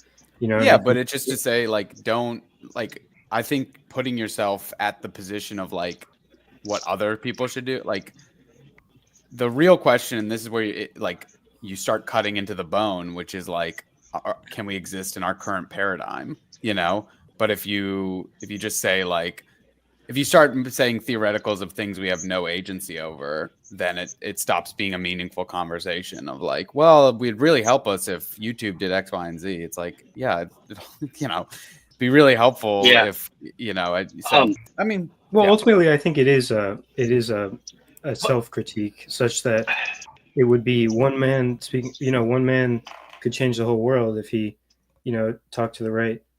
You know, like, yeah, it's that if we can't exist on YouTube, perhaps it's because we are not relating to our YouTube overlords correctly, you know, or something. It's like maybe if we had a more loving dialogue with them, I don't know. You know, it's like. I think we can even. Sorry, Jonathan. I don't mean to talk over you, but it's just like even that, like, it's like, well, we're gonna really focus in on our YouTube relationship. It's like we should vote. Like we have yearly meetups. We have Midwest Estuary. Well, that's what I was saying. We have like prioritize the meetups. That's what. The plurality. And when you prioritize like many different, when you say like, oh, well, we're really going to change and we're going to like change how we interact and what we value. No, I think that's what I meant. I meant in terms of like talk to the YouTube higher up people to try and, you know, like I realize that's crazy, but it's like if the question is, what do we do when people start getting banned from TLC for joking and stuff? I think what we would have to do is either start a new platform, lean into the in-person stuff, or go to YouTube and be like, "Yo, stop doing this shit," you know. Well, part of the what drives the, and I have to get going here really quickly, but part of what's driving some of us to kind of be, let's say, provocateurs. I mean, is that you said I can't do that? Well, hold my beer, and like so, like part of that kind of thinking and that kind of culture, like.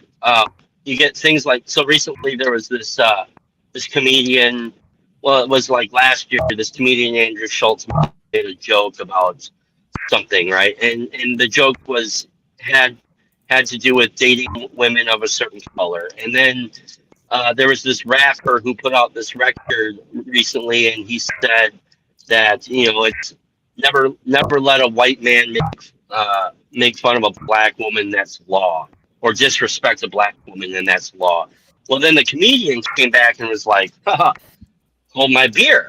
I was like, and then there's like this big, and so he just ratcheted up the level of joke, which is, it wasn't even that funny, right? But it wasn't, I don't think it was really meant to be funny. The joke wasn't meant to be funny. It was meant to kind of prove a point. And then like a lot of the folks in the hip hop community, they're like, that's some bullshit. We don't like this stupid joke. And then other people are blah, blah, blah, blah.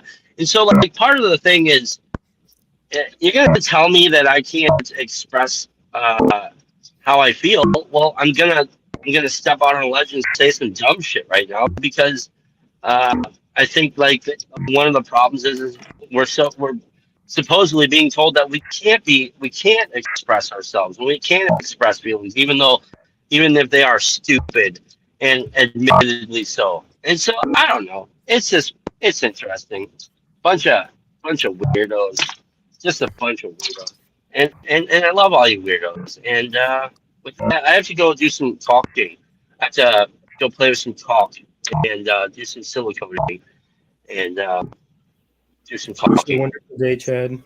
It's nice to see you. Let's and yeah, I'm down to schedule a combo. You know, I'd love to do. Yeah. That. Also, I have a request that PBK bring back his series on words that fudge. That would be great. Your mic bugged out. Your mic. Words that fudge. Yeah. I like that. I'm so ADHD. It's terrible. I mean, I get these ideas like I should do that, and then I've got Alan playing in my head.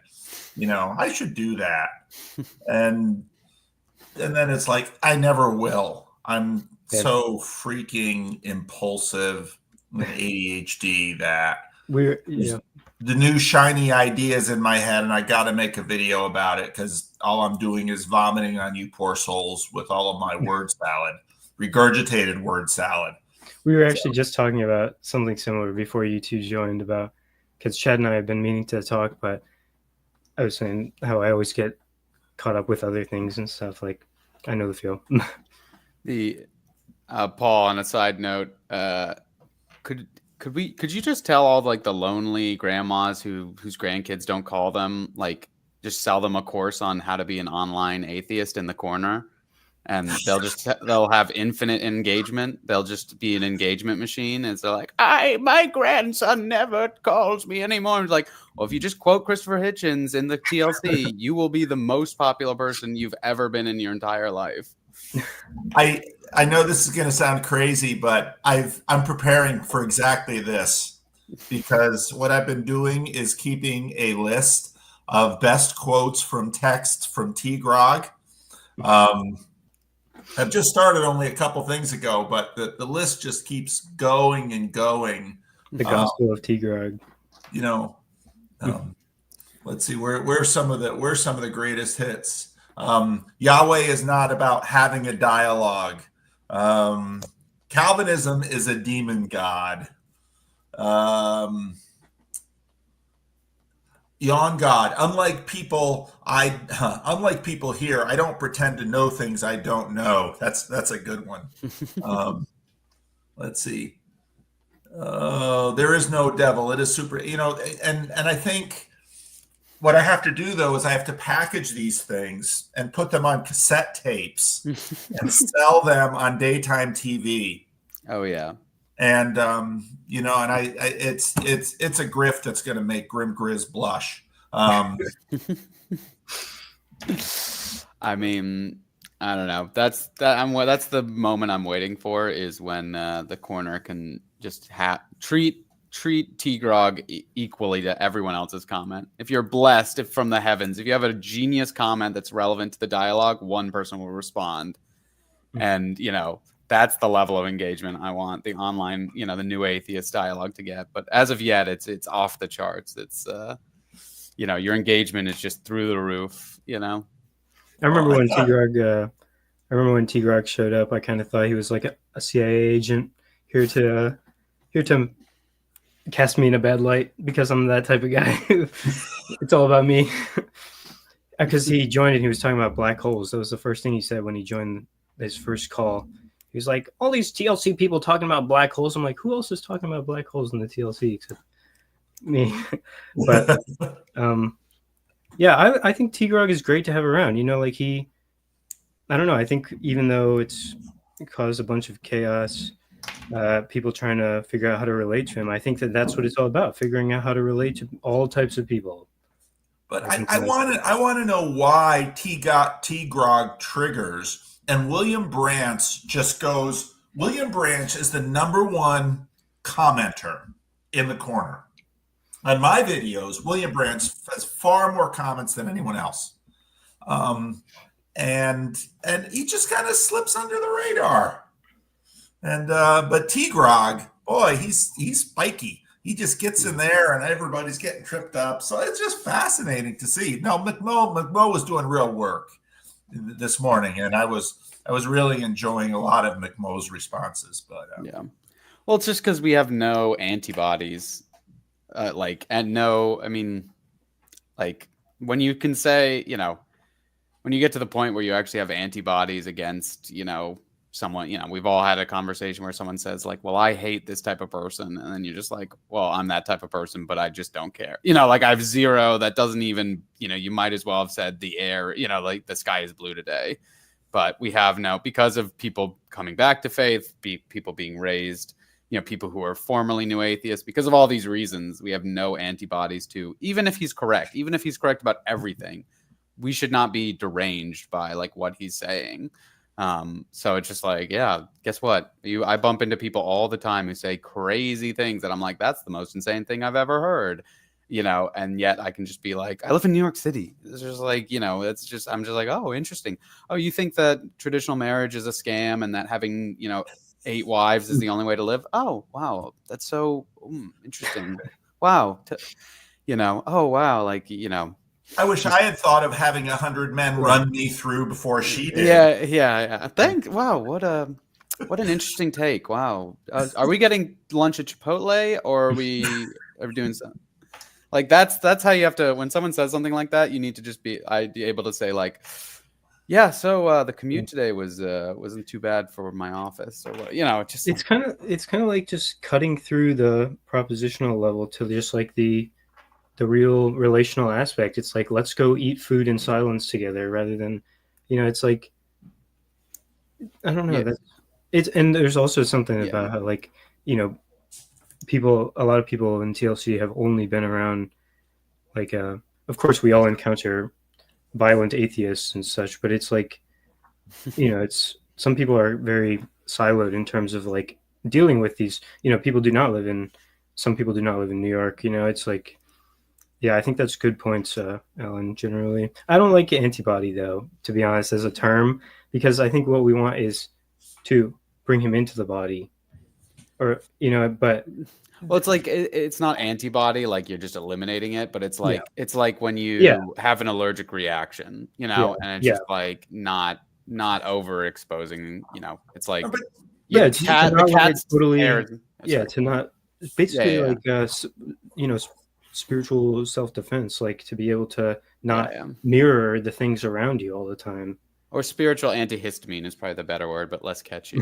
It's like, you know, it's like when you have a cat in the house and you take a Benadryl to prevent yourself from sneezing all day or whatever. You know, it's just like people just, you know, people like the war part of their brain to be activated. So it's just boring. And when you realize it never leads to anything interesting, it's like, that helps you make that leap of like, you know, the parts where people get really, you know, in my estuary, the parts where people get like politically agitated or whatever is always the most boring. You know, when it's a hot button issue, it's the most boring estuary. It's just like, oh, this is horrible. Someone talking about like, you know, a really hot button issue for me. And, you know, when you said that, it really, I'm not sure I can. Oh, okay. You're offended. The other person's now going to backtrack, or they're going to go deeper. And then the more deeper they go, the more offended the other person is. And oh, wow. And then at the end, they say they either, you know, one person walks away offended, or they say like, you know, let's just avoid this topic in the future. And it's like, oh, yeah, wow. We could have just avoided it to begin with. We didn't even need to go through the hour and a half of whatever. T-Grog is the Thomas Kincaid of new atheism. I don't know who Thomas Kincaid is. What your grandmother does. See, my joke wasted on the youth. Okay. I went to an Amish market and they were selling Thomas Kincaid replicas out the wazoo. It was crazy. The knick-knack game, if you go to Amish country, you know, is wild. I guess they're not all Amish people, but apparently they there's something about like certain types of Mennonites, they can't have electric objects, or like, you know, like they don't focus on it, but somehow like mechanical clocks have made it under the radar. So I went to the second floor of a knick-knack shop, and I'm talking about like, it looks like a clock from Halo. It looks like a clock from like, you know, the Matrix. It's just like 50,000 doodads are just all spinning and they're all twirling. And somehow this is getting around some like, you know, some rule about, you know, covetousness and materialism. And I'm just like, this clock. There's no Battlestar Galactica. Yeah. So, but yeah, at the same time, the first floor was filled with Thomas Kincaid, like the sort of, this sanguine, like, you know, nice, perfect little. And now they've added another layer to it. They put Christmas lights in the paintings, in the images of the painting, in the printouts. So because you can't have them in real life. Yeah. So you got the little Christmas light, you know, glowing up the scene of the snow falling. So that's, you know. For Clara, yes, you can have political topics in estuary. It's just seldom a good meeting when See, the thing about estuary is it often doesn't win the vote. So I'll often have visitors come into my estuary and they'll be like, Palestine. And everyone else is like, let's talk about Not that. relationships. Boom, relationships win. It's so funny when you're in an estuary second round and someone drops a topic and you just know this is the hot topic of the morning. And then the third round, it's like everybody's on that topic. And This is kind of my I do have a little wondering about the estuary protocol. I have to go here pretty soon, but at my first, because I think that was really helpful for me to hear what you said, actually, because that's a good point. It's like a good counterpoint to what I've been thinking with regard to this fact that like the bad topics, not to say they're bad, because maybe there could be a productive conversation about Palestine, but like, it's like the topics that are perhaps more difficult or something do not get, I don't know how to phrase it, but that they don't get platform, and then we end up having actual good conversations about relationships instead of Palestine and stuff. But at the same time, the estuary protocol is kind of like there is something about like we only talk about what is popular to talk about sometimes. I've actually never been to an estuary, which is crazy because there's one in my hometown and I do mean to go, and I've been intending to go, but you know what I mean? It's like if somebody puts out like a really challenging but cutting edge, like let's say I want to talk about like Christian astrology or something, it's like, but most people are in the group are not, I don't know. I think actually that would probably catch some eyes, but it's like, what I'm saying is that like if somebody wants to talk about something that's really fringe, then the votes would be like the really difficult stuff might never get talked about. You know what I mean? I don't know. nobody wants to talk about Babylonian mythology. Yeah. Yeah, it's an interesting thing, Well, it's just the function of a conversation. If you're going to have an engaging, productive conversation, you're going to need a partner. And so there's going to have to be some sense of commonality to have that partner. Mm-hmm. And so what the estuary protocol basically does is just tap into that. And the group, there's a spirit of the group, and the spirit of the group gets to talk about what it wants to talk about. Mm-hmm.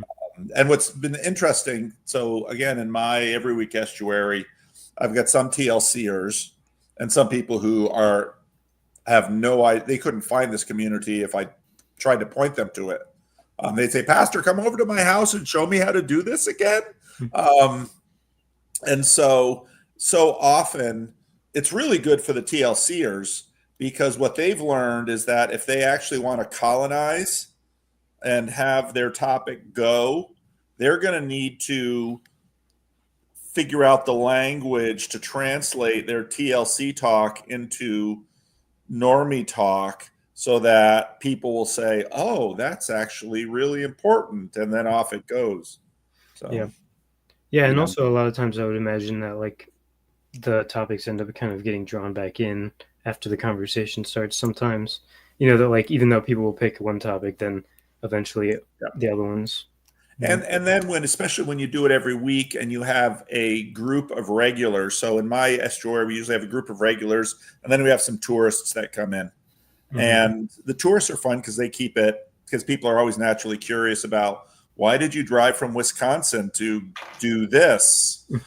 So my church people are just fascinated by that. How do you know my pastor? But then there are recurring topics, which are sort of the things that the regulars are working through long term. So then they keep coming back around it. And what that's done is so many of the topics are personal and relational in our estuary that it's made it such a powerful thing. And I noticed that at the Connecticut estuary retreat, how, by the third day, that's when people are sort of bringing out the stuff. And that's when you're going to need to have the Kleenex in the room, because people are going to be sharing stuff and working on stuff. And that's when it gets powerful and beautiful. But it takes, it's intimacy. And again, one of the things that, Mark Lefevre blessed us with was he and Andrea with the bangs was the intimacy crisis language. So it's the difference between OnlyFans and having a wife. A wife is far more costly than your OnlyFans subscription. I don't. How much is an OnlyFans subscription? I have no idea.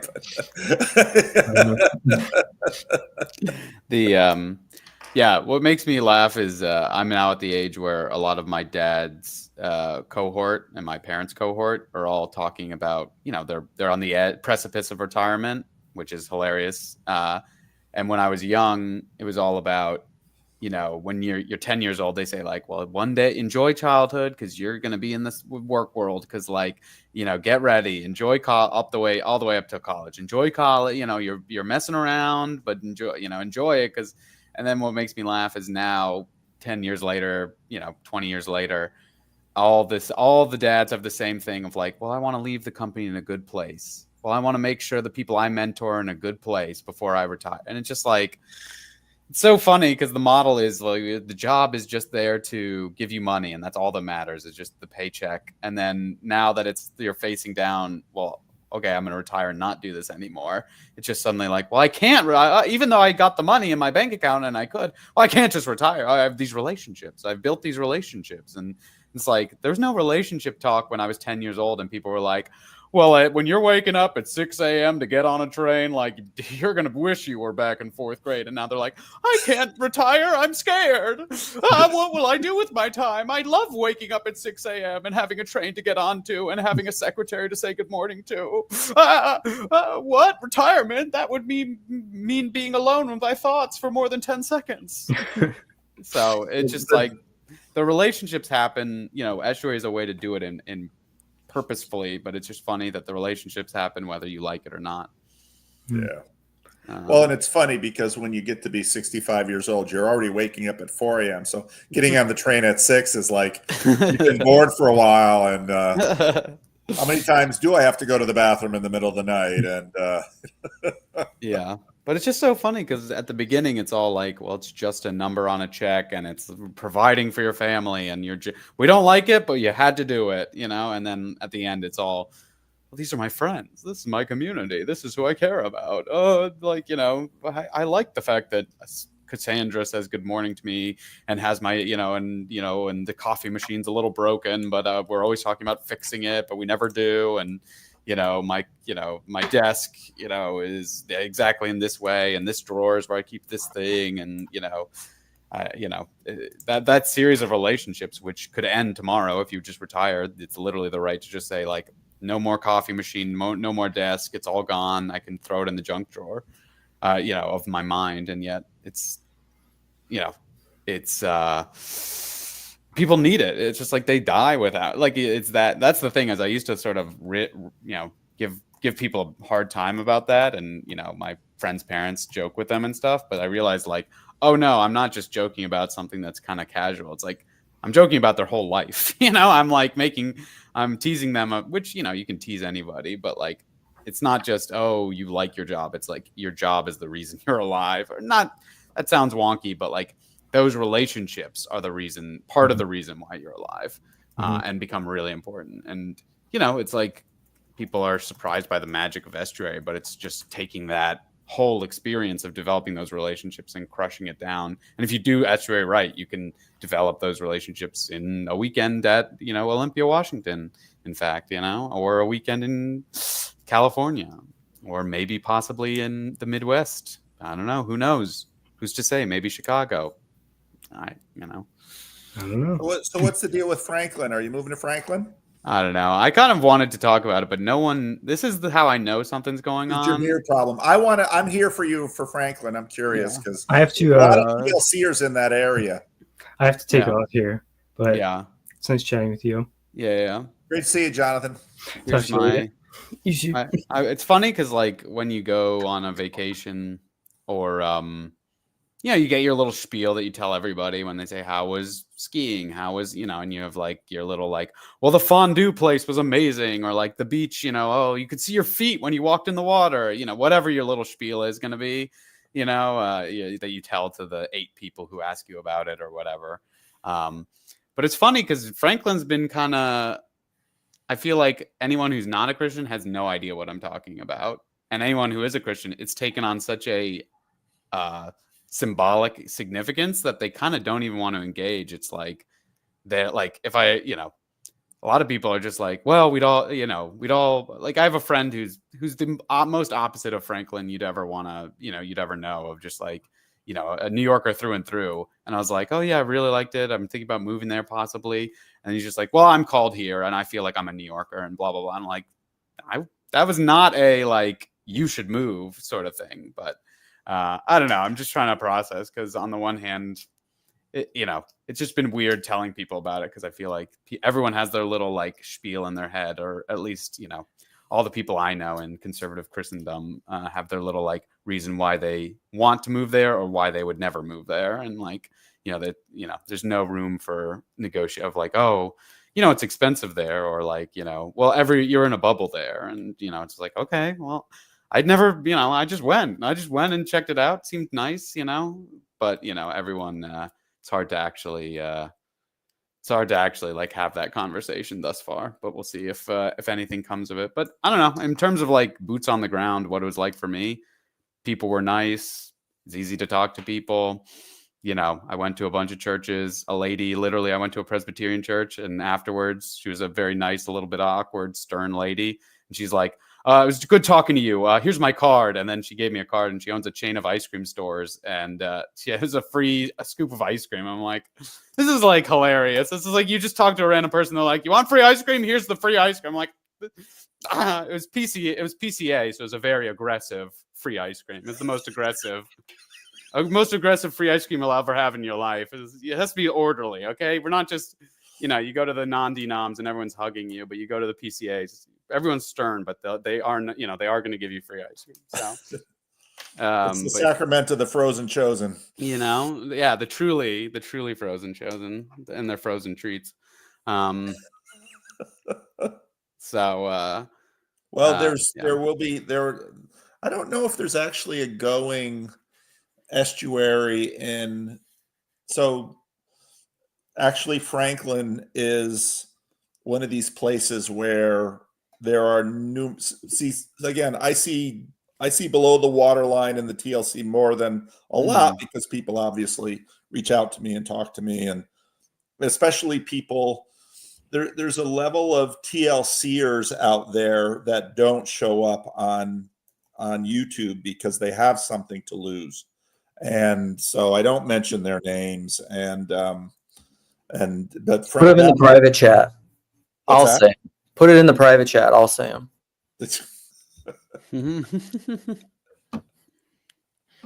Jordan Peterson watches every one of your live streams, Luke. I think that's probably true. I mean, every once in a while he says things that I know he got from me.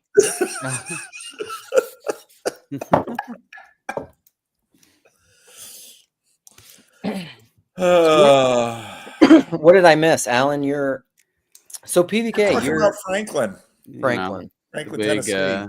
Yeah. So it is funny too, because I feel like I have a funny, like, people will be like, oh, well, you'll be in a bubble and you'll grow lukewarm and everything will be too easy. And then at the same time, I live in New York City, and when I say that, people will be like, well, that's satanic and you're in Sodom and you could never be a Christian here. And, you know, I'm like, okay, well, I can't, you know, apparently whatever city you live in is the perfect place to live and you should never question it. That's what I've received by talking to people about where to live, is if you go to a really nice place that's filled with similar people to yourself, you're lukewarm and you can't be a good Christian. If you go to the most, you know, antithetical, you can't, you know, you're going to, you know, you'll lose faith and you'll grow, you know, you'll not be a Christian. So, you know, everybody apparently lives perfect. Is the place to be. In the middle. I've really failed at the whole cult thing, because key to the cult thing is getting people to move to Sacramento. Also, have you considered Minneapolis? Because my water line just froze. So It's currently very cold. It was what is it right now outside? I think it's still, yeah, it's -2. Still below zero. So I was flying back from Massachusetts, and we actually had a stopover in Minneapolis, and I walked in the jet bridge, and it was just like, oh, you know. Then I thought of you. I thought about CW. I thought about Paul Antlinger. I thought about all of you people up there in the great frozen north, and I thought, why do they live there? And then I got back into Sacramento, and it was, we have 4 seasons in Sacramento, but we don't do summers. All of our seasons, move to Sacramento. It's the place to be. And Keeps the riffraff out. You know? I'm trying to save my church. I have no idea how, you know, how would Alan fit in Living Stones? You're just not weird enough. Maybe you have to live on the foundation of the Lord for a few weeks and get to know the firebug and his consort before you're, you know, ready to be a part of Living Stones. So can I ask you a question, Alan? A personal question? Please an intimate don't. question? Please. Right here on the internet. Okay, I got a shower and stuff, and so I'm not a. So keep talking. I'll listen. Okay. All right. How much into your processing is moving? So is moving to Franklin in the Bible Belt for finding a nice young Christian lady? Probably I'd put it at 99.9. I would say all the kindness I've been shown, all the friends that I have down there, all the Chris Young reaching out to me, that all fits into the 0.1. That's all, you know, and then everything else is, I mean, I mean, I guess maybe it's a little embarrassing, but I did go on Hinge, and it was like, talk about the prom. I felt like the prettiest girl at the party, being like a put together Christian man who's like conservative and like says like, I want to have a family and I love God and, you know, I want to have a house. I suddenly went, in New York, I'm like a 5, maybe a 4. In Franklin, I'm a 9.9, you know, just like, I mean, maybe not that, but like, dude, I mean, I have jokes coming to mind that I won't say here. Yeah. And I will text you privately later. Well, in the corner, I feel like more of like an 8 or a 9, you know, but you know, in New York City, I feel like, you know, garbage heap, but yeah, I mean, it's funny because I have Minneapolis is a little bit that way. Like there's not a lot of my former, because what I was thinking when I was thinking about asking that question is my former guitar teacher that I stopped doing because it just felt like something else to do, and it was not relaxing. He used to say all the time, because he does not self-identify as a Christian, but he's a cool guy, and we would talk about things all the time and plays in different bands and things. And he was saying he used to get so annoyed because he would have all these guitar students that were Christian people, or they would only want to play Christian songs. And he used to get so annoyed with people because he would just be like, there are guys who go to church who are the Christian guys who he's like they're like 5s, and he's just like, and they go to church and it's like they're 8s, and all these Christian girls, these like beautiful Christian girls, are just interested in these guys that are dorks. Yeah. And he's like, and it's unbelievable. And I feel like, well, you're a 5, and in Franklin, you're a 9. Yeah. No, 5 is generous. Thank you, Luke. Like to be like, but it's like, this is the part that like, it's so presuppositional that it like makes me want to tear my eyeballs out. Of like, we all say like, oh, we know what the rating system is. We know what a 1 is, what a 10 is. It's just like, and then people say like, well, if you're in church, you have all these guys who are dating. It's just like, yeah, that's like, I'm fine with saying like, oh, we're using the secular metric, but also understand that the secular metric is not perfect. Like it's a euphemism for pop culture. It's not it doesn't actually mean secular. It just boggles my mind when people like, it's just this thing of like, well, this should happen. Well, it should. This guy should end up with someone ugly. This guy should. And it's just like that. All those shoulds are dependent on your understanding of pop secular culture. And like, you can just break out of it. You can just one day choose to leave. And it's just like, you know, it's just funny because I'll talk to friends who I'm like, I know you're sympathetic to like the things I have to say. I know that, you know, this about you, that about you. I'm like, you do realize like your current trajectory, if you just nominally said, I'm just going to go to church and I'm going to pretend and I don't believe it at all, your life would be so much better. Like your life would be out of this world. I can't like convey that to you, and not from like any like, oh well, just because you need to believe in Jesus and repent, believe, and be saved, and like, you know. But I'm just like, even if you were secular and you're like, the point of my life is just to optimize how happy I am, going to church would be the right move for you, you know? So, but I don't know, that whole topic, like, there's so much to say there, but like, yeah, that idea of like, well, objectively you're a 5 and your girlfriend's an 8. So like, this shouldn't happen. It's just like, I don't think you understand what objective means, you know, like that you're so ingrained in secularism that you can't even break out for a moment to be like, in this world, in a different context, people have different values and people have different rating. But no. I have the objective secular. I got the data. And if your face is this symmetrical, you're this. And if your face is that symmetrical, you're that. So I don't know. Should we start talking about Nate's favorite Jordan Peterson tweet? Which one? The Sports Illustrated one. Oh yeah. Rating scales and beauty. Yeah. It's like, you know, and yeah, it's interesting. I think that we have certain aspects of beauty are biologically driven, and certain others are culturally created. I would argue that by the biological drives of men, the woman who he is mocking was naturally biologically attractive to men. And he has been culturally conditioned to like a body type that's actually more masculine. Because the fashion industry is controlled by homosexuals. So Peterson has been manipulated by gay homosexual Jews. Peterson has been manipulated by gay dudes to slightly prefer women who look kind of dude-like. So take that, Jordan Peterson. So when's Jordan going to come out of the closet? So his own beauty standards have been culturally manipulated without him noticing it. So anyway, this is Nate. Now that I'm not streaming to Grail Country, now's when we can say all the controversial things.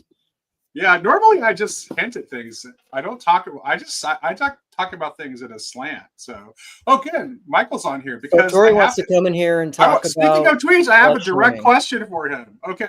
Oh, okay. It's funny. It was really weird because someone was just talking to me about the Fisher King before you had your little tweet. Yeah. About the Fisher King. So I need to know in that model of the Fisher King in your head, who is Robin Williams and who is Jeff Bridges? I don't know. I just got my copy of Parzival that I barely cracked open. So and then I got like another one I ordered that was like a explainer for kids about it. So gotcha. Like I haven't fully answered the I haven't fully explored that story. But I was just like, this is an important thing. Well, because I was thinking about I've been thinking about how that chivalrous, like just basically the idea of chivalry is like gone away, and it's been like so ridiculed by like the red pill culture, and there is an element of it where not every guy got the girl, but on the whole, like it was much better at making the best guys get the best girls or whatever, like character-wise, not just in like this evolutionary psychology. Because I keep just saying evolutionary psychology just equals Bronze Age morale. So yeah, that's true. For hey, sure. I wanna welcome Josh. I don't know. Do I know you, Josh? I feel like you've been on a stream at some time before. Can you want to say hi? Introduce yourself. Yeah, it's been a while. Can you hear me? Yeah. Yep. Okay. Yeah, it's been a while. I've just been creeping in the comments, so I just had to hop in to say something about the hip to waist ratio studies done based on what men find visually attractive, and that woman's hip to waist ratio was a little skewed. Which one? The Sports Illustrated model. Oh, The yeah. Well, yeah. Well, you know, I did a big video. I did a video when that came out, and I went into the deep dive. And yeah, it was like, well, it's funny because Jordan was saying that like Sports Illustrated represented a certain type, and it was supposed to be like athletic women, which is not really true. But her hip to waist ratio was better than some of the actual athletes that Sports Illustrated has had on the cover. But the best hip to waist ratio was the trans woman that was on the cover before. So if hip to waist ratio is more important than like having a uterus, well, you can have that. So I mean, it doesn't matter as far as a picture on a phone goes. It doesn't matter, I guess. Right. But I mean, that's the whole thing. It's like the whole Sports Illustrated swimsuit thing was such a dumb. It was such a pathetic thing that like men, like, you know, that was when men knew it was wrong, but it was like kind of like you could get away with that one or whatever. Because that's, you know, that's what it was. It was just softcore porn for dads who were too too much of a wimp to go do something worse.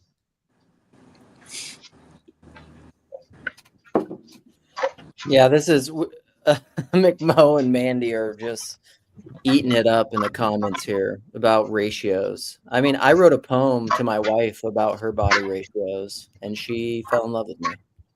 So, I mean, that's just a data point. So, yeah, no, it is a data point for sure. I didn't have much choice. My wife peeled me off the top of the hierarchy of guitar players at our Christian college. So you know, to what Alan, you guys were talking about before. That's how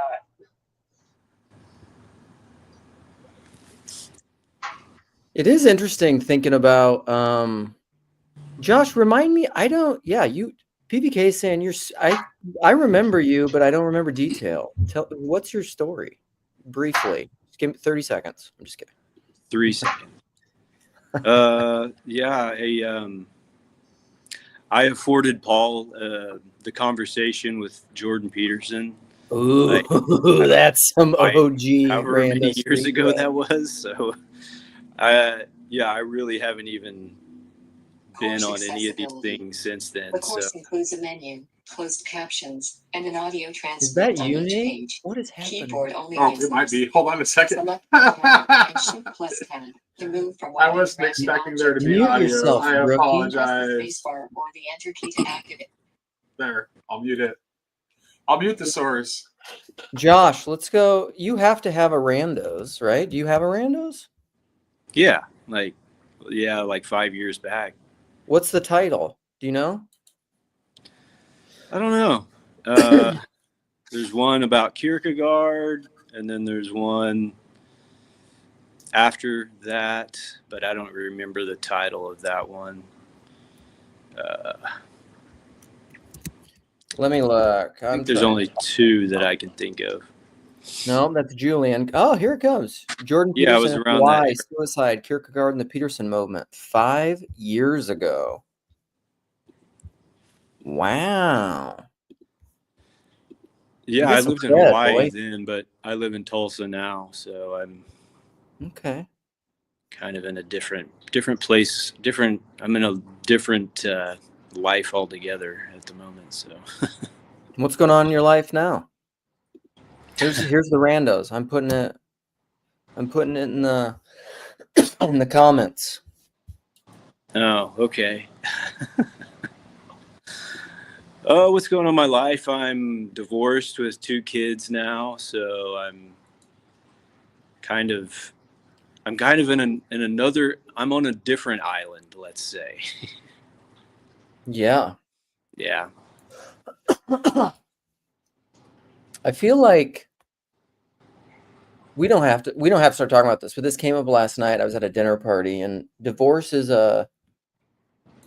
it's an interesting topic because, like, we were talking with a friend, a a coworker type person it was at this work party, and we were describing how we were talking about babysitting and our kids, and how when our kids were young, we used to pay them to self-sit because then we just wouldn't pay babysitters. And our kids love it when we go out on dates because they can do whatever they want. They get a lot of screen time. And I truly think part of it is they consider it like divorce insurance or something. Because so many of my friends' parents are getting divorced. They're like, when we go on dates, they're just like, yes, yay. Which is kind of it's a fascinating thing. And I feel like we have a couple. What are the current divorce rates in the country? Does anybody know? 50%. I mean, it's always around 50%, isn't it? Yeah. I'm not sure how skewed that is by recurring divorces, but.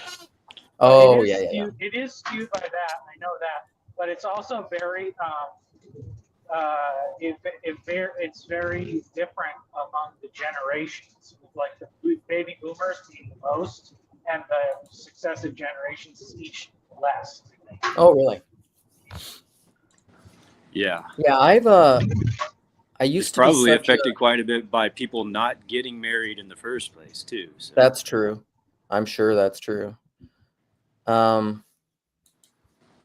Yeah, I think that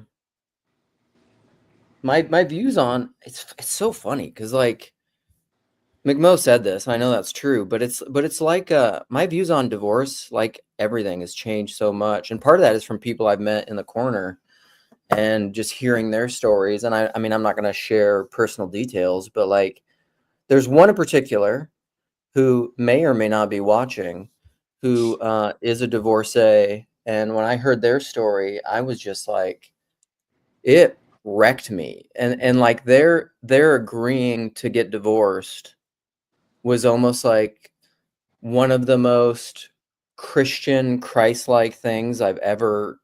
It's like one of the most Christ-like stories I'd ever heard, and I was just like, "Holy cow!" That just like wrecked my world, my I would be really doctrinaire interested world. to hear that story. I mean, my story is pretty. It's terrible. Like, I still am, thankful for everything and count it as a blessing, as opposed to never having kids or never being married. But I mean, it's as contentious and fraught with, just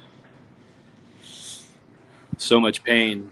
But I would be, if I would like to hear the story that you're talking about. There's no, like, even if you have a fairly, like, my divorce was fairly amicable, and I still have a pretty good relationship with my son Kenneth's mom. And it was still like the most difficult thing that's happened in my life by far.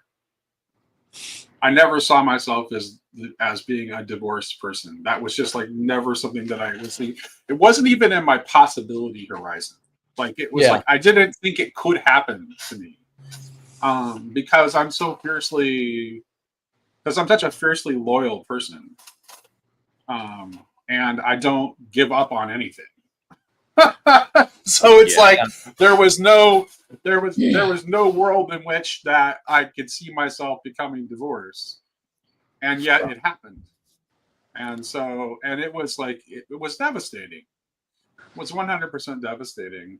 And so there is no good divorce, is what I'm trying to say. It's like even if you manage to make it non-contentious, even if you manage to be civil with the person with whom you're splitting, like even if you do a good job co-parenting after the divorce, like none of that renders it any less painful.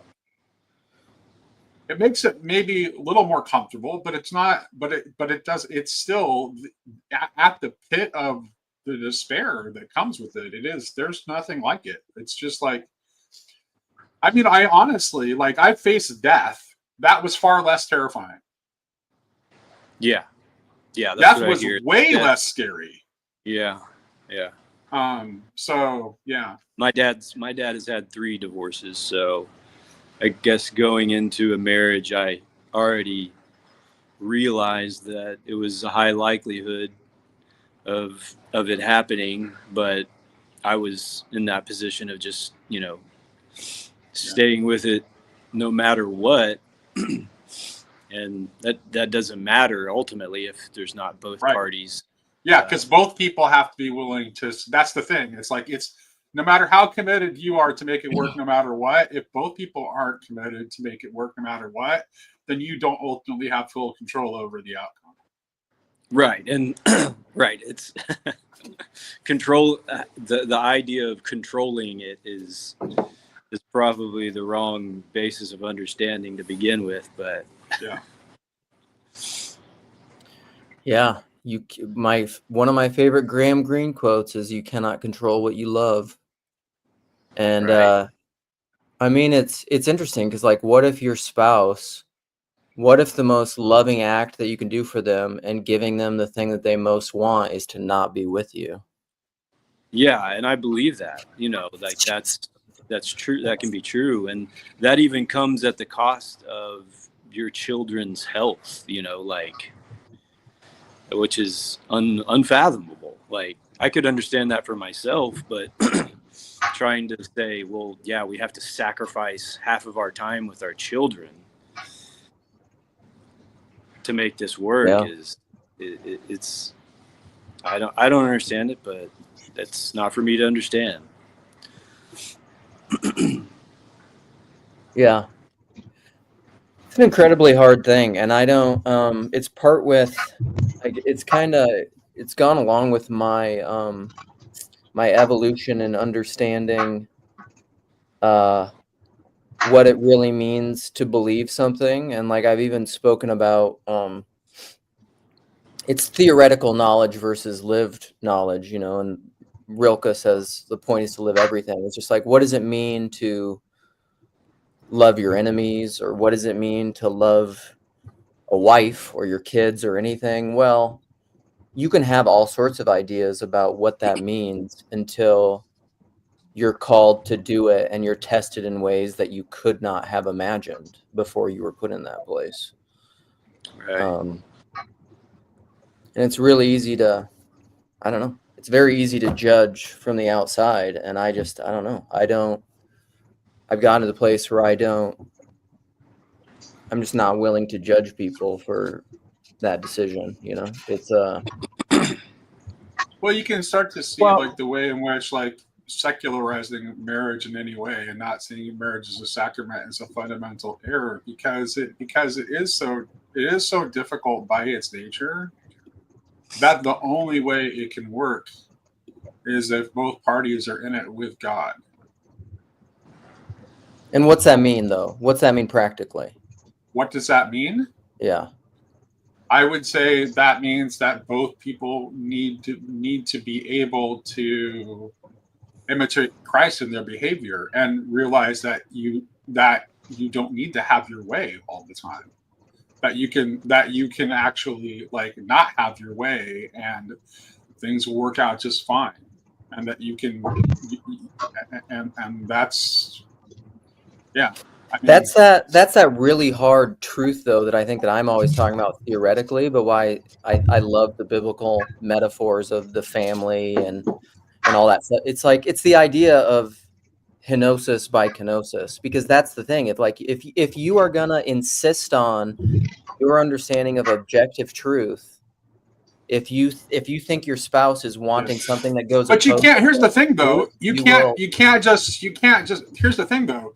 You also can't, like, never offer any resistance and just be like, stand for nothing, or your spouse won't respect you. So no, I it's agree. So it's like, at the same, like, you have to be willing to, like, have a spine, but also know when. At the same time, you have to know when you need to give. And I don't think human beings can do that without grace. I just don't think it's possible. Yeah.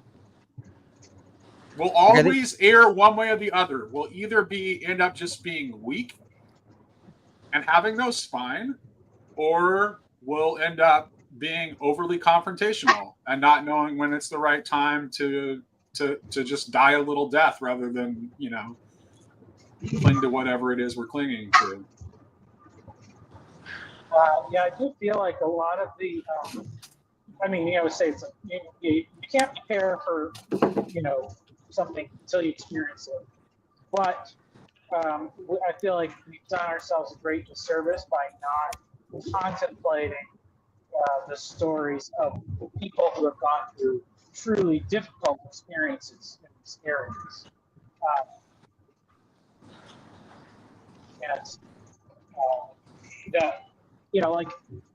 Because whatever you imagine, like, oh, that couldn't happen to me. Well, you have to imagine that it could happen to you. Like, what if the worst possible thing happens to you?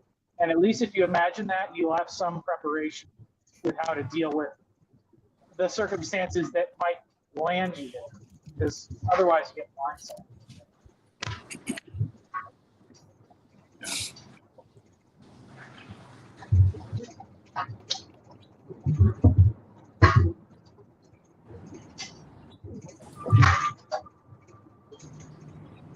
Leaving space. Parsons, Josh.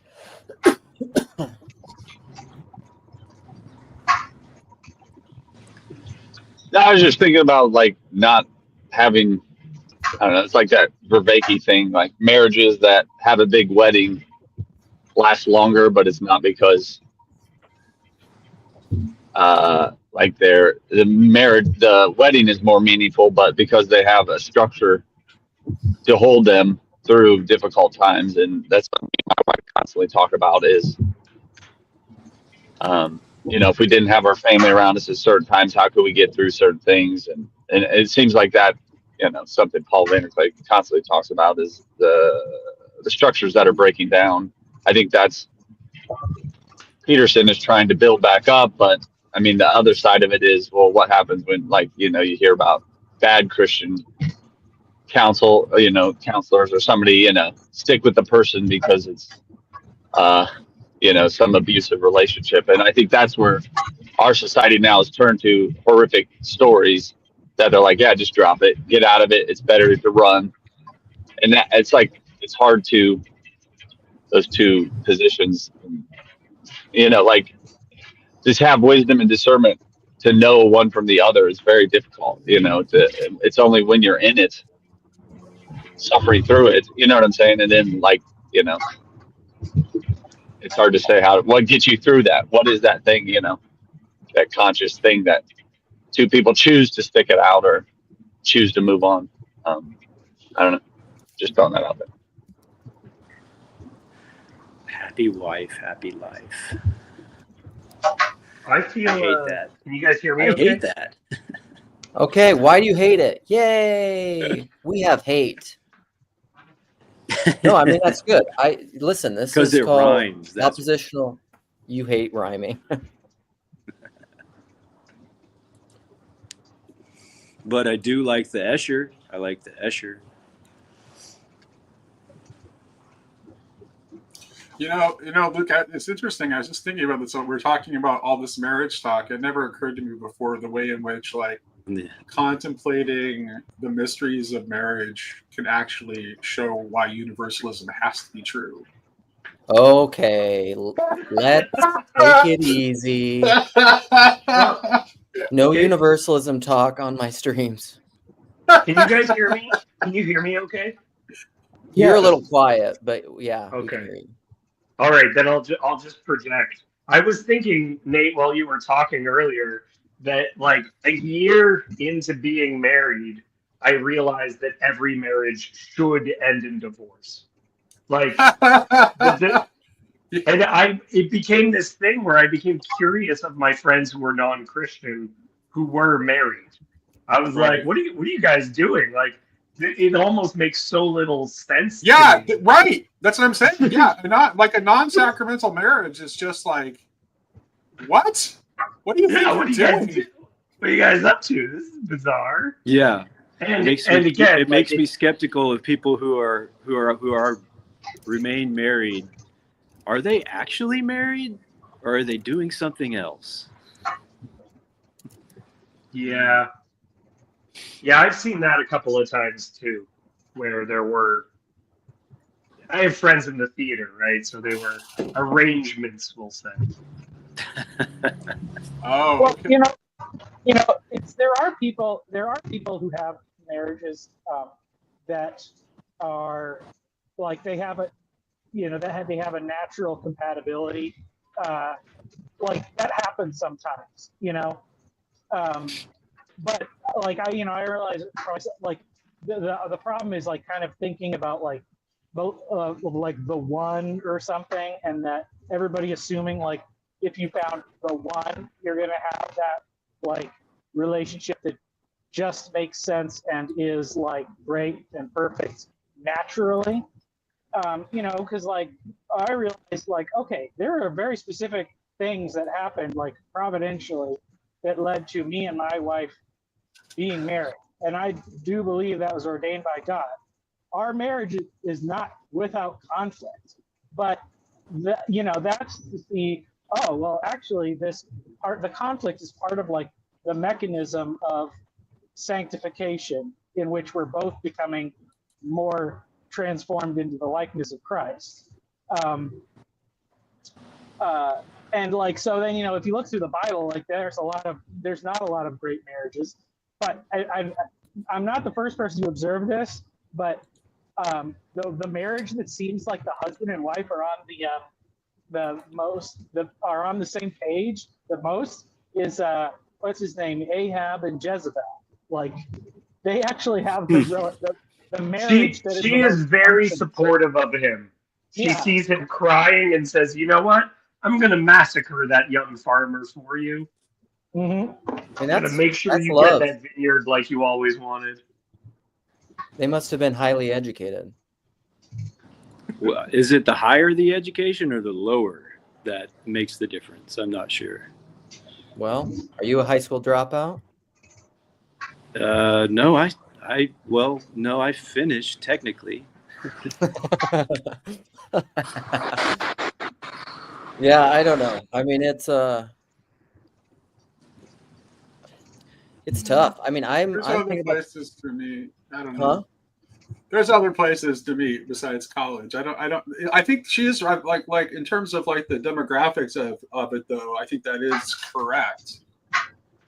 In terms of like our contemporary patterns, that's sort of a novel trend, though. The fact that higher education level makes it more likely for you to get married. That's really sort of an oddity of our contemporary culture that's never been the case before. And I wonder why that is. I don't know. Well, I think it's because college is a luxury to have this. It's a weird social thing. It's not really about the education. The benefit of it is the connections that you make, whether they're like business connections or finding a spouse or something like that. And so people that get to go for 4 or more years, like it affords you a lot more just socialization opportunities than like somebody who starts working right out of high school. Right. I think that's the thing. And we don't have whatever other things we used to have, like the town square or like, the dance hall, or like the friends of friends and friends of family and stuff where people used to meet more organically.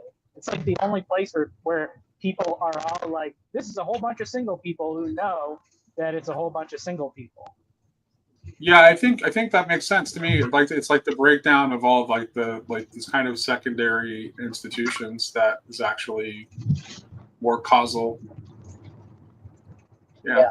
Because I think workplace used to be much more common. Now it's just gotten such obviously not for obvious reasons, right? Yeah, political minefield. So. Yeah. Yeah. If my wife did not share every single one of my political convictions, I don't think we could be together. Dude, that's a joke, right? Yes. I was gonna say. My wife shares all my opinions. I mean, that's why we love each other. Well, that's certainly not the case. That's certainly not the case in my marriage. My wife. Yeah, me neither. I purposely married a redhead. Oh, that's love. which is funny. I brought her to Malta, which is where my dad was born, and bringing a redhead, I might as well have just brought her an inch away from the sun. She had to carry like what's it called? We had an umbrella everywhere. Not an umbrella. What is that thing called? The one that's like made of lace. Parasol. There it is. Yeah. Because there was no sunscreen that was good enough. So what's her ancestry? Is it Irish or? She's adopted, or her father was adopted. So we're trying to figure out some of that stuff. But he's got some Swedish, some Scotch Irish, more of that stuff. Ooh, Parlato putting the evangelicals on blast. Sorry, evangelicals.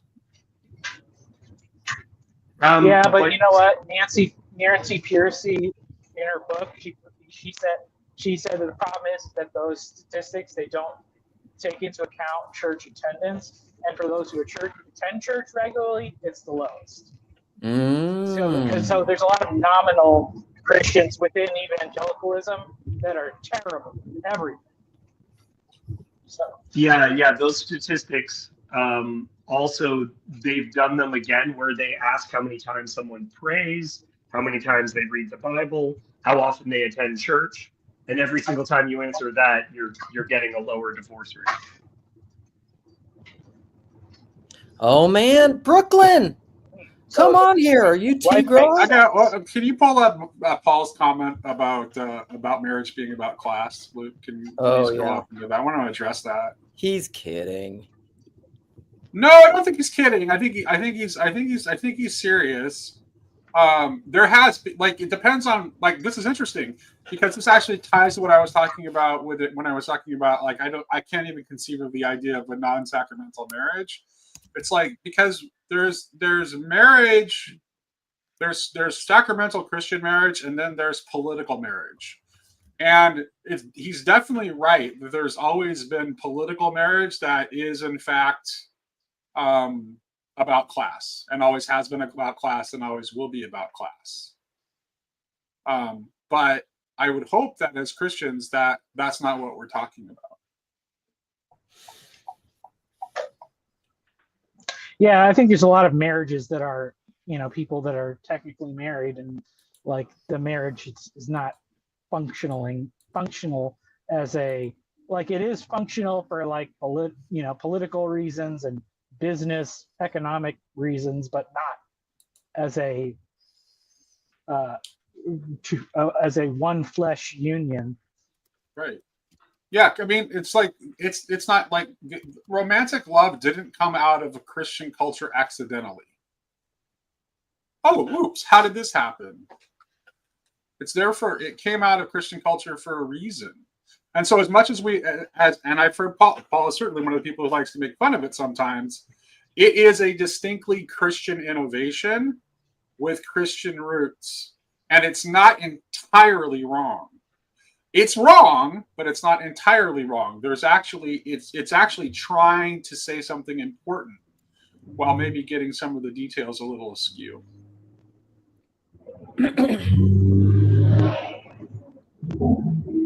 Listen, I'll marry, theoretically, I would marry outside of my class if she was hot enough and rich enough. You know what I mean?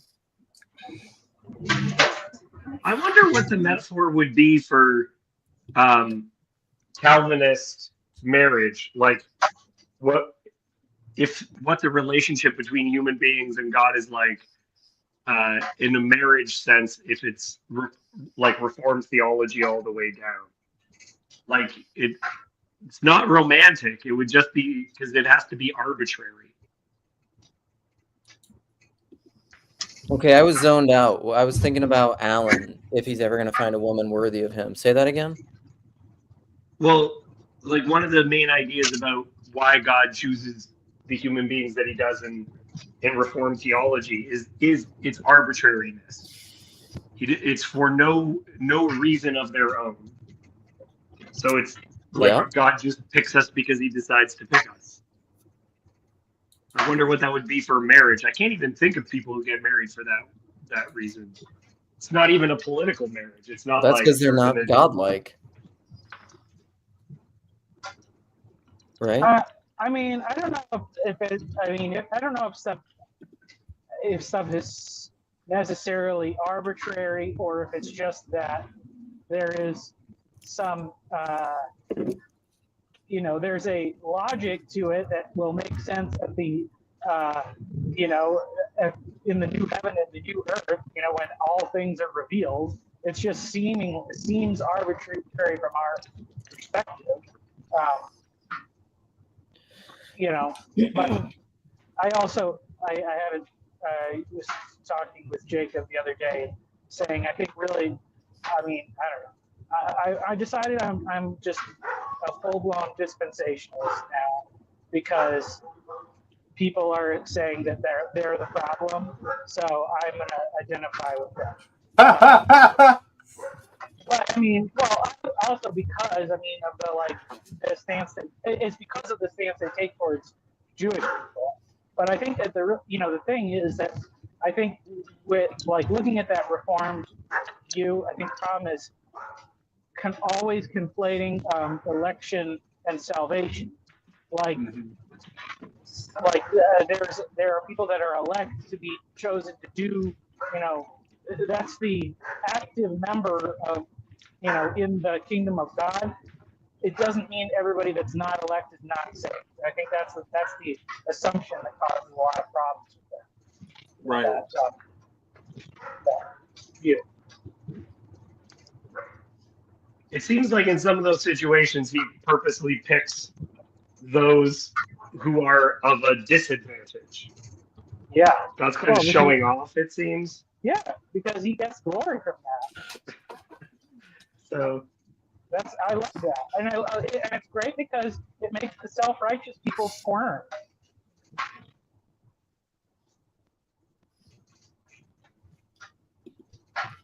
Ugly for Jesus.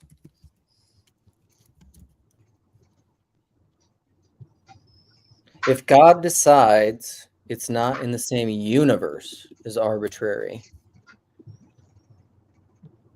But what's his decision based on? Well, it seems love? like God is there Wait a for minute, the kind this of dude. What do we mean by the word decide? This is go. not. I mean, no, I'm serious. That's a good question. I'm not trying to be cute here, because it really this is a very deep question. I'm not gonna. I'm not wanting to start an argument with Paul or anything like that. But I think that when we say decide, what do we mean? In order to say decide, then we have to kind of put our cards on the table on what our view of freedom is, and what we see as being free, and what we mean by choice. And there's all kinds of things that go into it. But etymologically, it's related to cutting. Decidere is the Latin verb, right? This is interesting because this just came up in the conversation that Sherry and I had with Jonathan Demir. Actually, something Sherry was talking about that, because we were having a conversation about eurythmy, and Steiner has this interesting idea that the word that creates has a gestural element to it, a physical movement element to it, as well as a phonetic element to it.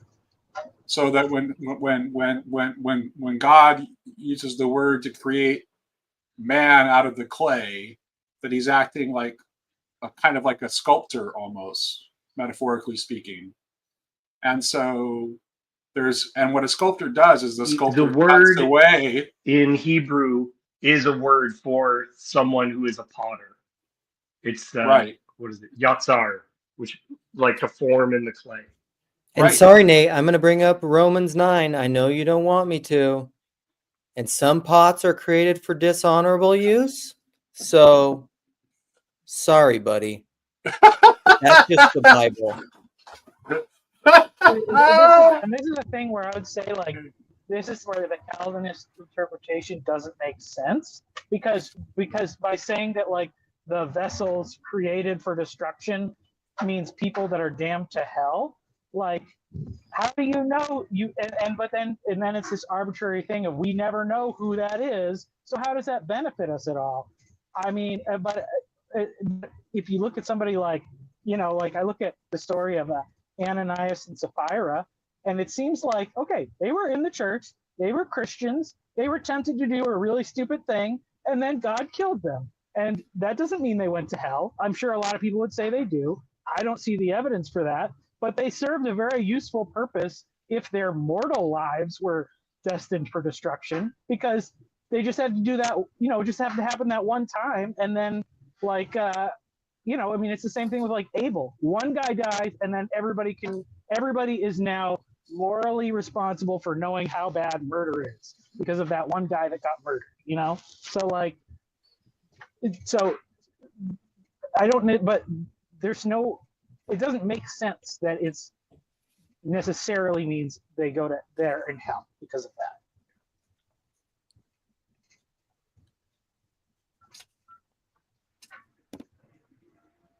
So I'm arguing more for your universal ideals at this point.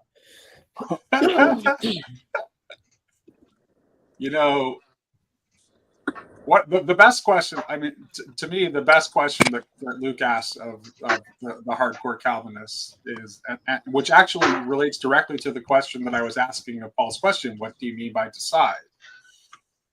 Is when Luke says, "How then do you exist?" I don't ultimately see if the Calvinists are right, then nothing exists but God. Like, nothing exists but God. It's actually a kind of pantheism. Yeah. I mean, seriously, like, no joke. I don't even necessarily have a ton of problem with. Right, because there's a way in which you can say that, and it's true, which is why it's like I don't want to push on. I don't want to get on their case too bad, because it's not like they're standing for nothing. Like, there's something there that they see, but there's a way in which it can't quite be exactly right in the way that it gets expressed. What I would say as a Christian, broad Christian, is that what exists is God incarnate. Right. I would, first off, I hope all you guys are doing well, and Nate, I hope you're doing well as well. That was a good time for you to jump in, Hezzy. I'm just doing some boring. I'm talking to you guys while I'm doing some boring work training that is due by end of the year. Best of luck. I think we spoke about this in the past, about the difference, specifically with Islam and Judaism, which is Islam is a submission to, right? So God is everything. There's no room for anything else. I would say in Judaism, the attitude is everything is God, right? So there's room for all of us to grow into God, but there's room and their potential, going back to conversations we had in the last few weeks about Jacob's ladder. I can ascend. I could fulfill that potential and become one with God. And as the Kabbalists say, leit atar panui mine. There's no space void of you, right? But that doesn't mean that I don't have, and this relates to the Tzimtzum, even in God's retraction, which allows me to have my free will, that is still happening all within God, though. Yeah, that's interesting too, because within this, right. But here's the thing, though. If your idea of God is too much formulated of the transcendent, well, then you end up with a religion like Islam, and it misses the reciprocity that is a deeper truth than if you have only an absolute transcendent God.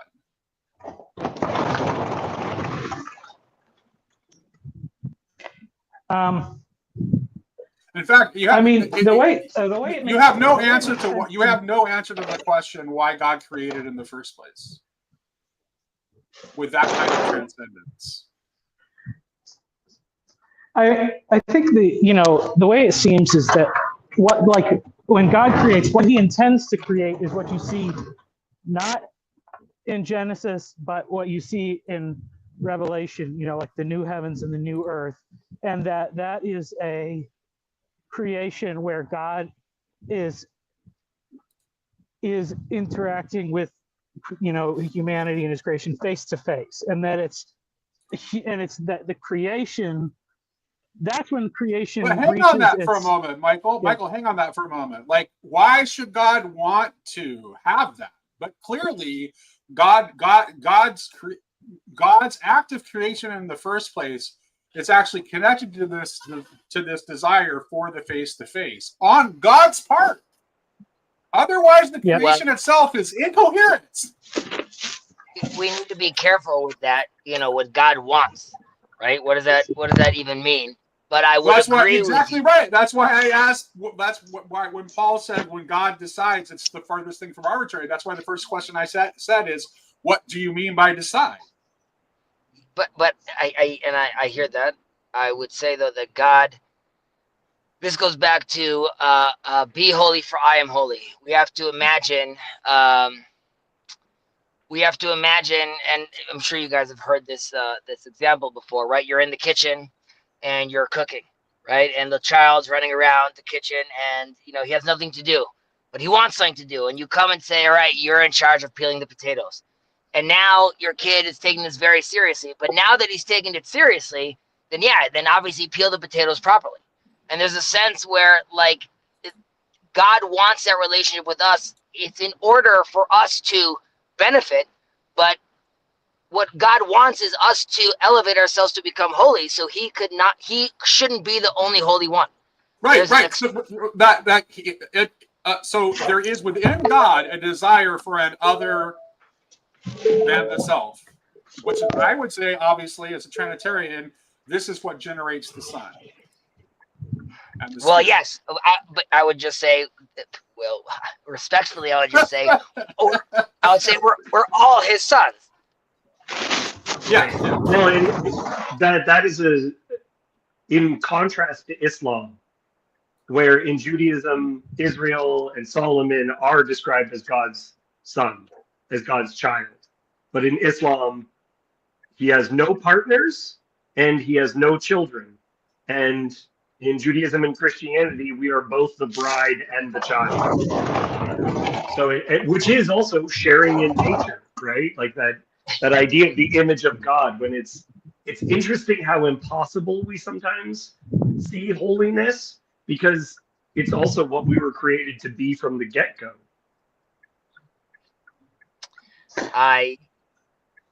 There was a Muslim worker that was praying when I walked into the job site, and I made sure not to enter the room when he was praying, because in Jewish law you have to get a certain amount of space, sort of, if someone's praying. And one of the reasons is because also he is there right now with the Shekhinah, and you don't want to interrupt or get in between them. But as I was telling this to this Muslim worker, he got like offended by the fact that I would even think that there's such a concept of the Shekhinah, right? There's only God. Right. Right. Well, there's no other. You're right at the. You're at the root right now of why I can get along and talk amicably with Jews, and I have deep problems with Islam. Like, I just don't like. By the way, us beginning to talk about Islam is a good way for your stream to get taken down again. So I'll just. Oh no! Let's not. Me talking about Islam is not what you want for your stream. If you're wanting to avoid YouTube. What are the things? What are the things we can't talk about? Vaccines, Islam. What else? 1 second. Can we not talk about Islam in the sense of us trying to have a reconciliation, though? Does that get I don't think that's worse. That's worse. There is no reconciliation with Islam because Islam exists to deny the incarnation. That's why it exists. That's its purpose. Yeah, you're starting to talk Hezy's language.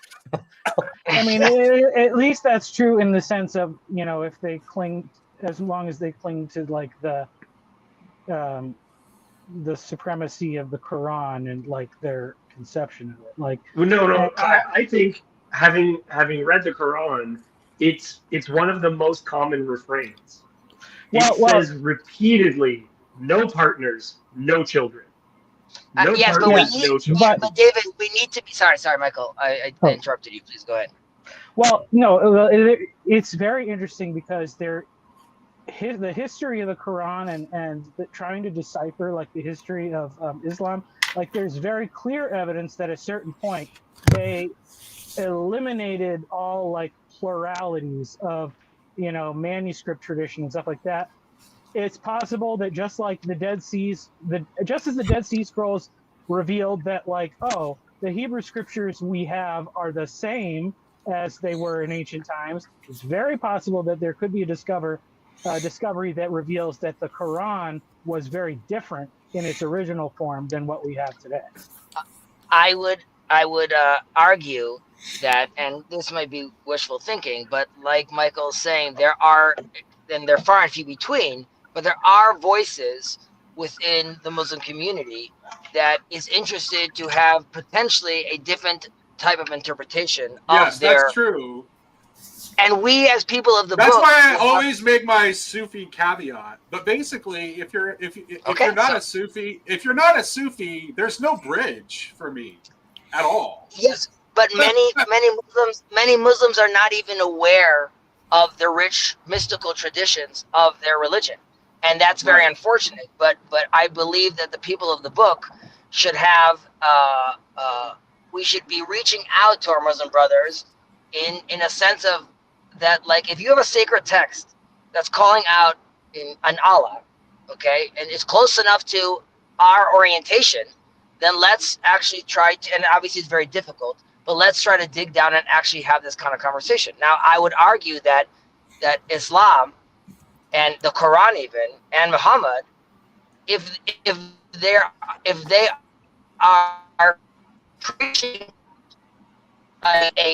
a Torah to a specific people in a specific context, then I can understand how things might have got misconstrued or misunderstood. And it's our job as people who have a tradition of maintaining while reforming sacred texts to teach them how to do so. There's not every verse in the Bible. Obviously, we all know that both in Christianity and in Judaism, the oral Torah or the oral traditions allow us for much flexibility, divine flexibility, and a partnership. So I understand that that's not mainstream Islam, but that's definitely the conversation I would look for with them. But I'm sorry that we even pushed this Islam thing. We don't have to go down this rabbit hole. Yeah, I'm all in favor of an Islamic Reformation. That's more great. Muslims in the corner. More Muslims in the corner. Do we have any? You really want that? Because most of them are like most of them think like T-Grog. Are you sure you want that? Listen, I want to include those who want to preclude. There are people with whom there's no possibility of productive dialogue. Though you have to understand that. Yeah, I mean, there's some things. There's some like we can want a plurality, but there's some like worldviews that have incorrect ideas about reality that exclude them from like functionally working with other worldviews, and I think that's kind of a problem with a lot of that stuff. You know, I think it's even kind of funny because, like, I honestly as much as people talk about like Islam growing stuff, there, from what I gather, there is just a huge like undercurrent of just people not really caring about it anymore in a lot of those places. Because, I mean, essentially, you can think of like Judeo-Christian values created this secular West, and then you take the God part out of that, and it's still like a more functional worldview for producing the kind of material blessings that like Islam says a righteous person should have. So there's not. So it kind of undermines the whole thing. But that's the thing. Like from what I gather, a lot of people in the Islamic nations really just want to be secular and Western.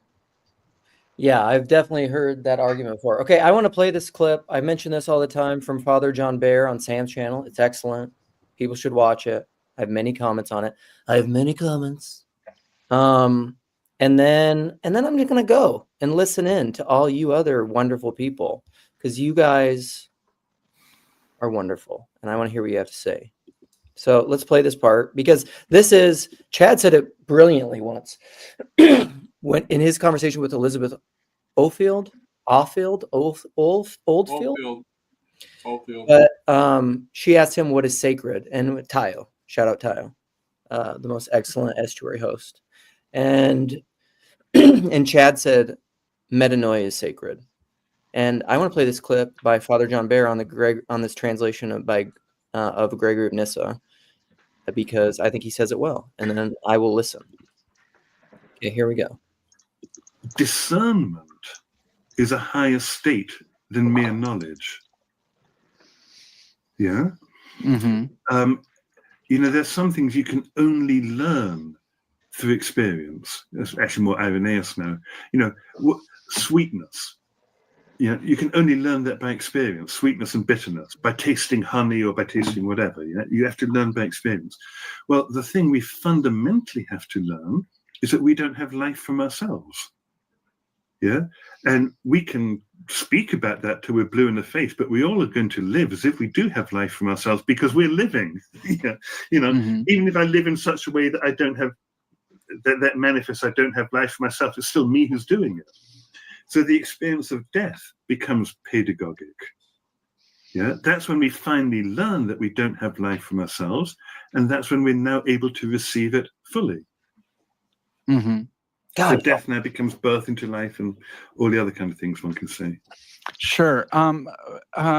Gregory talks about the knowledge of good and evil, and he's trying to figure out what the knowledge of good and evil was.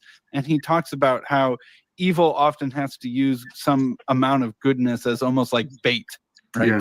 To hide itself. And so how does Gregory understand what the tree of knowledge and good and evil is? So he's playing on the words there are two things that are going on. He's playing on the words in Genesis, because it says the fruit seemed good to the woman. Mm-hmm.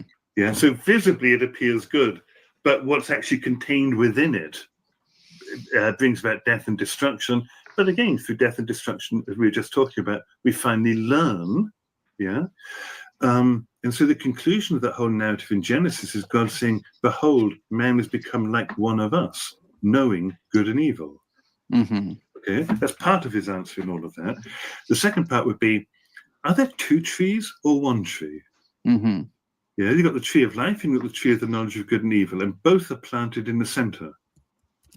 Well, his question would be, how can there be two trees in the center? Yeah.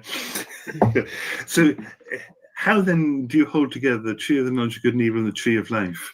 Well, the way he would do it, and combining with other things, of course, is the tree is a symbol of the cross, which is the tree of life, but it's a life which comes through death, hence the knowledge of good and evil. All right, there you go. Well, we'll watch Sam's response. Okay. All right. That's what I want to leave you with. Bye, Luke. I just got here. Bye. I like you, just bye. Like ships passing in the night. Jason, what's up? Not much. I just hopped on here on the tail end of the Islam thing. No, what were you saying in the chat? Well, in the chat, I haven't talked to enough Muslims, especially not in that hard context where you're going to debate something, because they like to debate a lot. But that's why I don't want to talk to them. That's exactly why I don't want to talk to them. It's very difficult. Like on Jacob's channel, there was a guy who hung out there for a while named Whát, and he's an extremely nice guy. I think his wife is actually a Christian, so I'm not sure how that works. But he's got a channel called Dots for Islam, and it's just it's hard to get in that space. I've because of the way it's structured, and there's usually a lot of people interacting. Like there's probably every time I check on it, there's like at least 6 people going. But I got on there before, and it was I spent a lot of my time listening a second time, and that's what I have to do because there's a lot of kind of like I said, it's a very kind of debate focus. But to their defense, most Christians get on there to just try to blast them with the Trinity stuff, and then the Muslims just destroy them with their own Bible. And it's kind of like Sam does a lot. They're like, well, what about this? What about that? And then it's really kind of sad to watch. But the first time I interacted with them, it wasn't on Dots for Islam. It was on another channel that doesn't exist anymore. But I spent a lot of time talking to them, and then I was just trying to ask them questions because I'm still not familiar enough with Islam. But I remember asking them, well, like, what's the point of Islam?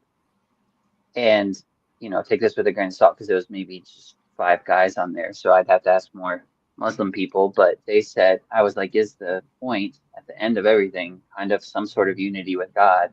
And they said yes. And then I said, well, what do you do with Genesis that you hold to? I was like, what about the image of God being in man? And what they told me was that there's this idea in Islam where you pursue righteousness your whole life and you ascend all the way up this mountain and you get to the top, and then it's like just one more leap and you can be with God. But in order to make that final leap, you have to forgive everybody else that you along your journey, like everybody else you cross paths with. And so it was weirdly like this to me that just sounded kind of like Christianity. It was just like before you can actually be one with God, you have to be one with man. And so that was my like I said, I've only had about 2 interactions with them.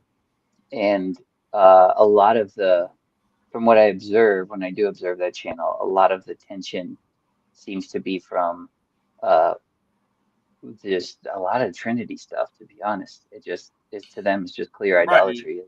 Right. And it falls into and to me, and you can see why it's funny because I'm a very high openness person and I'm fairly agreeable.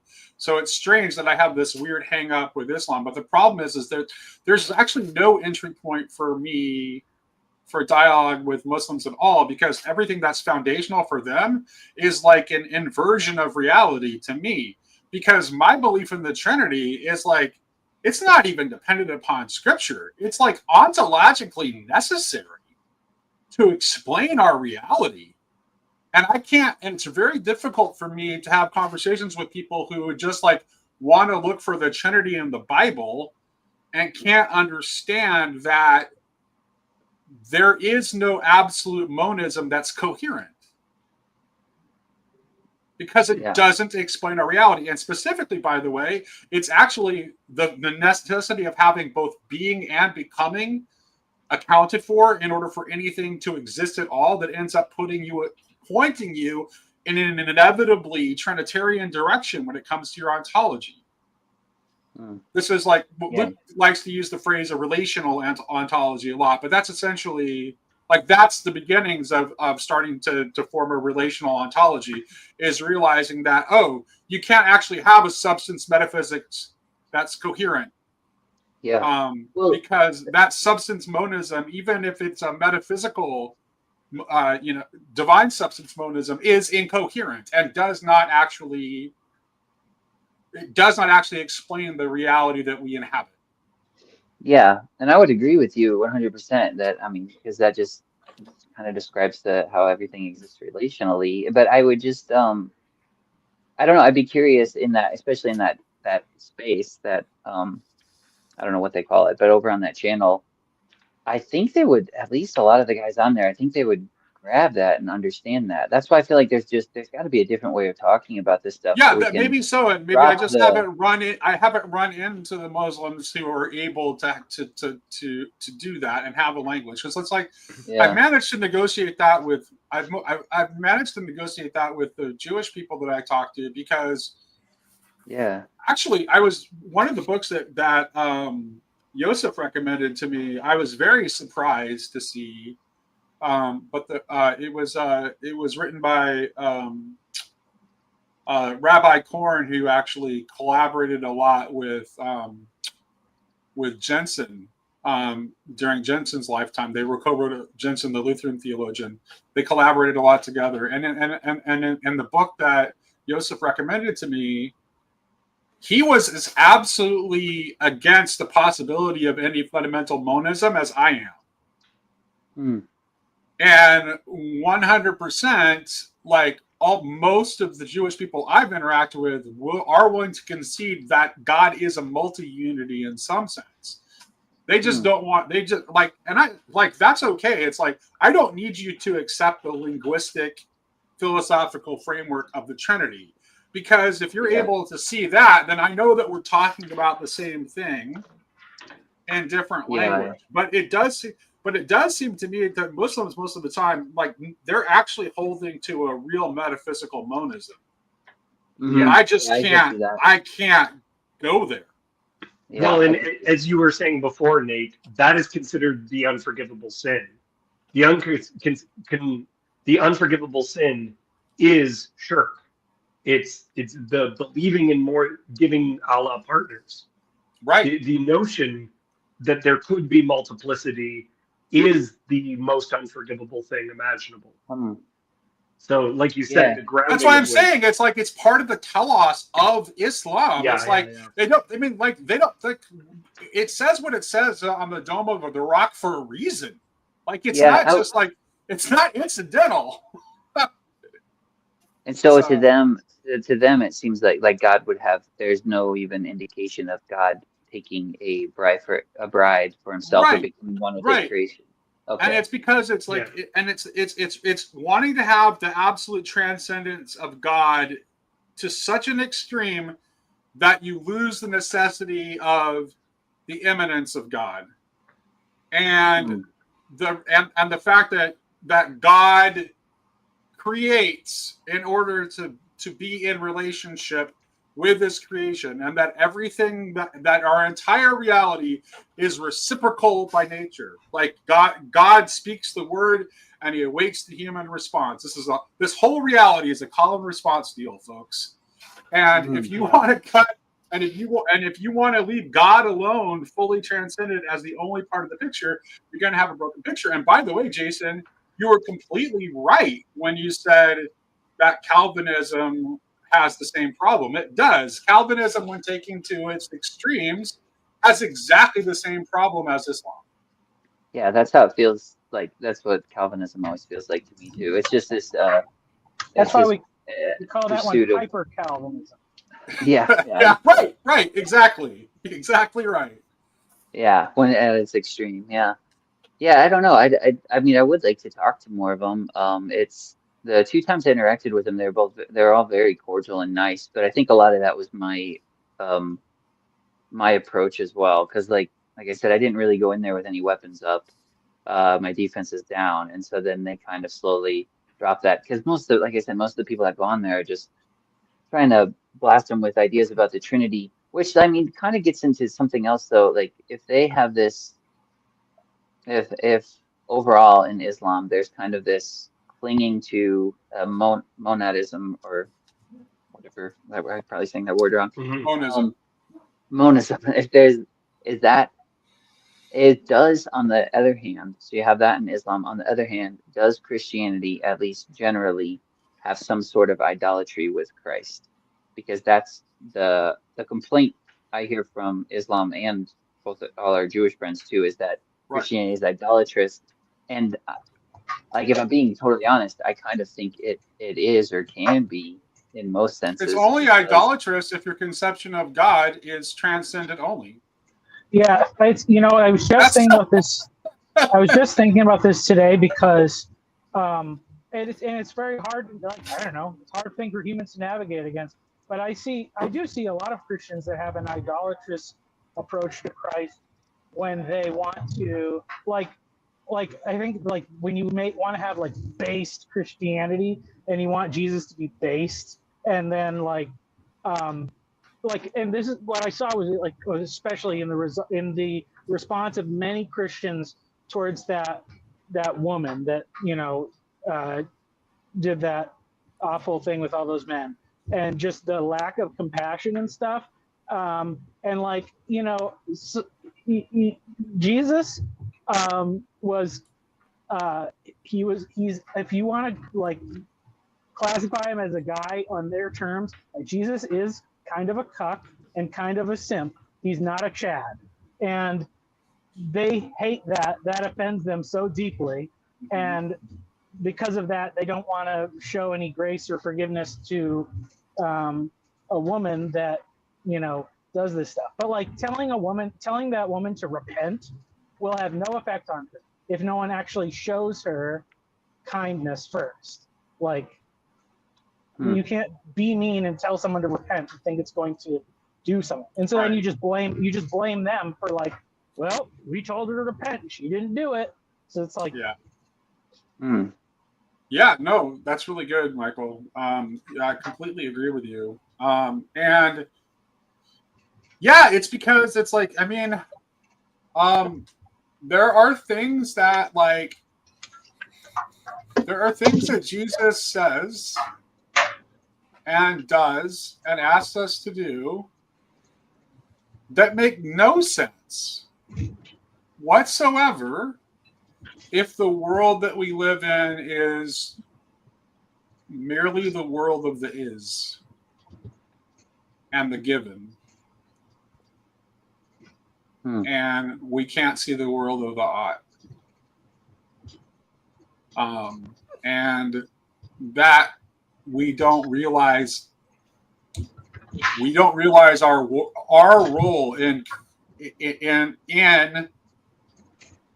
creating worlds. Like this was like Luke very early on the stream when he was talking about like relationality and the word. It's like ultimately what it comes down to is that our words, when they are embodied and ritualized, create worlds. And so the world we live in isn't just a brute given fact. It's actually something that we are actively creating with God or against God. So it's like we can either cooperate with the divine will and create the world that ought to be, or we can wrestle against it and try to create a world on our own terms that brackets him out. And we know what God wants because God wants it other than himself. He wants that reciprocal relationship. So we're always the refusing party. I kind of want to comment on McMull's comment on here when he said, "What do we mean by idol?" And what I meant by that was the exclusivity of Christ, the same way Islam is exclusive about God, and there's Christians have this tendency, in my experience. Yeah, I'm probably. Gosh, I'm getting a phone call. There's this, when it kind of, I guess the whole John 17 thing, where it's like that all are one as he is one. It's like there's this exclusivity of Christ that still remains which I get if I go too far in the direction I want to go, I maybe lose the particularity of Christ, which isn't good. Here's the thing though, is they need to understand that they haven't thought deeply enough about the relationship between Christ and Adam. Right? Yeah. That's so there is like there's a reason. Well, and also that's the other thing is like you'll get this from Jews sometimes too. Is like they can't understand the ascension, right? But if you know what Jesus is real, if you know him, it doesn't work without the ascension. Say more. He's trying to give us his. He is trying to give us his very own nature. This is like, and I think maybe it's easier for people who are in very highly sacramental traditions to see this. Where it's like, no, we're like human nature has been restored in Christ, and he's offering that same nature to participation in that same nature to us. And in fact, eschatologically, it's already been transformed and accomplished, but we still live within our state of time and becoming. And so paradoxically, there's still something for us to do on our end. But it's not like Christ's universality and his particularity are not in competition. He in fact is the bridge between the particular and the universal. Which actually, if you think about the introduction to the Gospel of John, that's the only way what John is saying makes any sense. And the real creation is the one that comes into being through Christ. The rest of it is all false incarnation. That's why we can't get too hung up on the givens. Or we'll never the things. If we live only in the world of the given, and we cannot see the gift that we have been given by God directly in Christ, then the world we live in is an illusion, and it is a powerful illusion. But it will be wrong 100% of the time. And in that world, things like love your enemies won't ever make any sense. You have to, in some sense, already be living into a different world for that to make sense to you. And for those who are able to hear that and know that that's fundamentally a true thing, even though it makes no darn sense whatsoever in the world that seems given to us, then yeah, I mean, that's what else to say. I'm in like a hezzy sandwich here. What's going on? Oh, yeah, I'm curious as to what Hezzy has to say.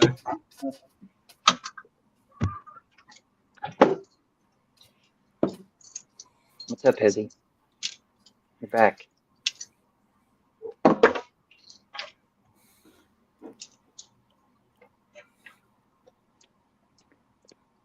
Okay, while he's doing that, I liked what you said about Adam, though, Nate. I feel like that's helpful for me, and maybe it would be helpful for other people too, because it's like you could ask the question, is Adam a particular person? And I guess it's a whole nother debate, but you could say yes, he's a real person. Then you would say, is Adam everyone?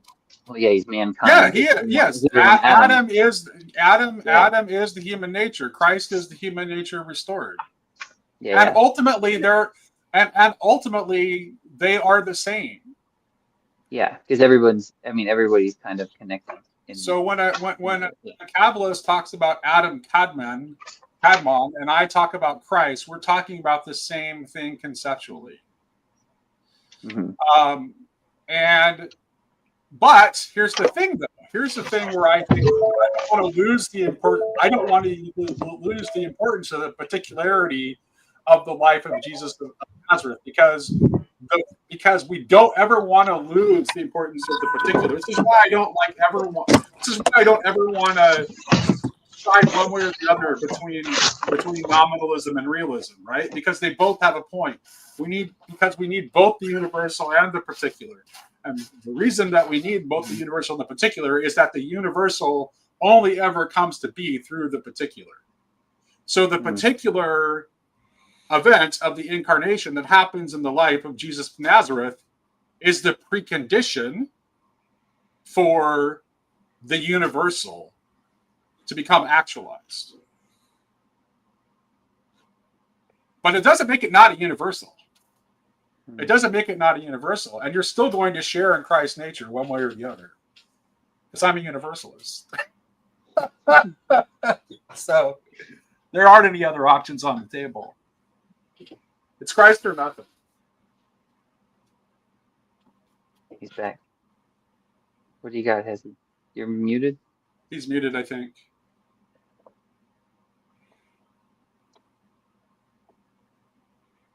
I can't hear you.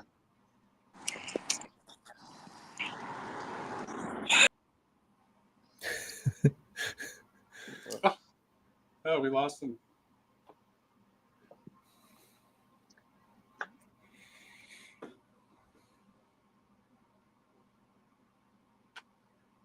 Well, I'm trying to think about everything you said. And Christ died for the individual. Yeah, but he also died for the world. And it says so. That's not even, that's just scripture.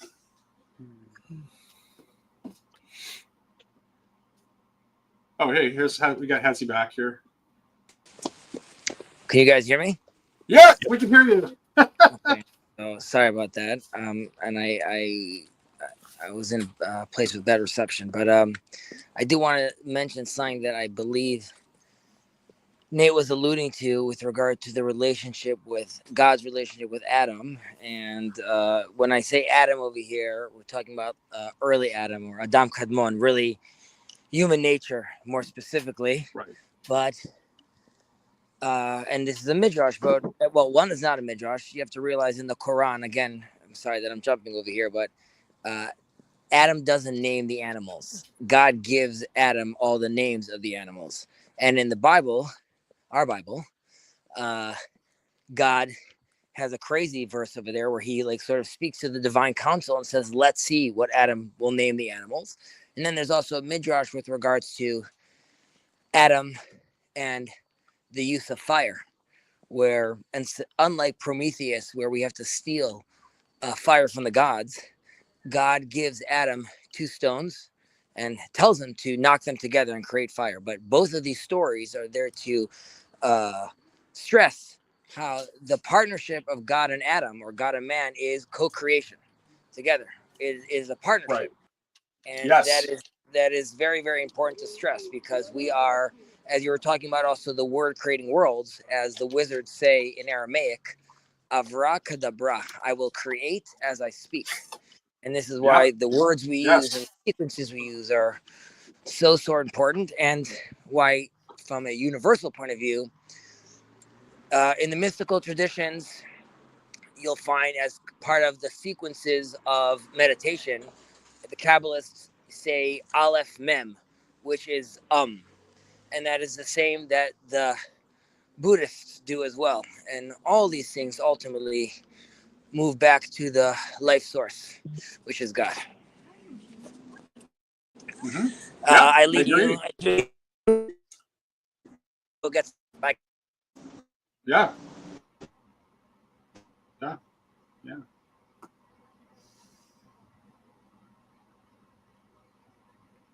All right, guys, I gotta hop off here. All right. Good to see you, Jason. See you, Jason. All right, good to see you too. You guys have a good one. Thanks for letting me join in here a bit.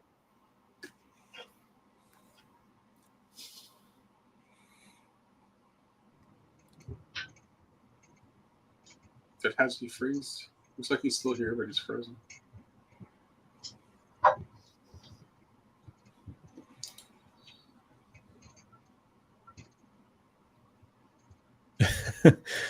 Because he's frozen in time. Yeah. So actually, I'm going to make a bizarre turn back to the Fisher King thing. Okay. And the reason I found it salient is, like I said, it had just come up for me. I guess it's not. I mean, I have a channel called Grill Country, so I guess it's not that surprising that there would be some context in which I had been thinking about the Fisher King.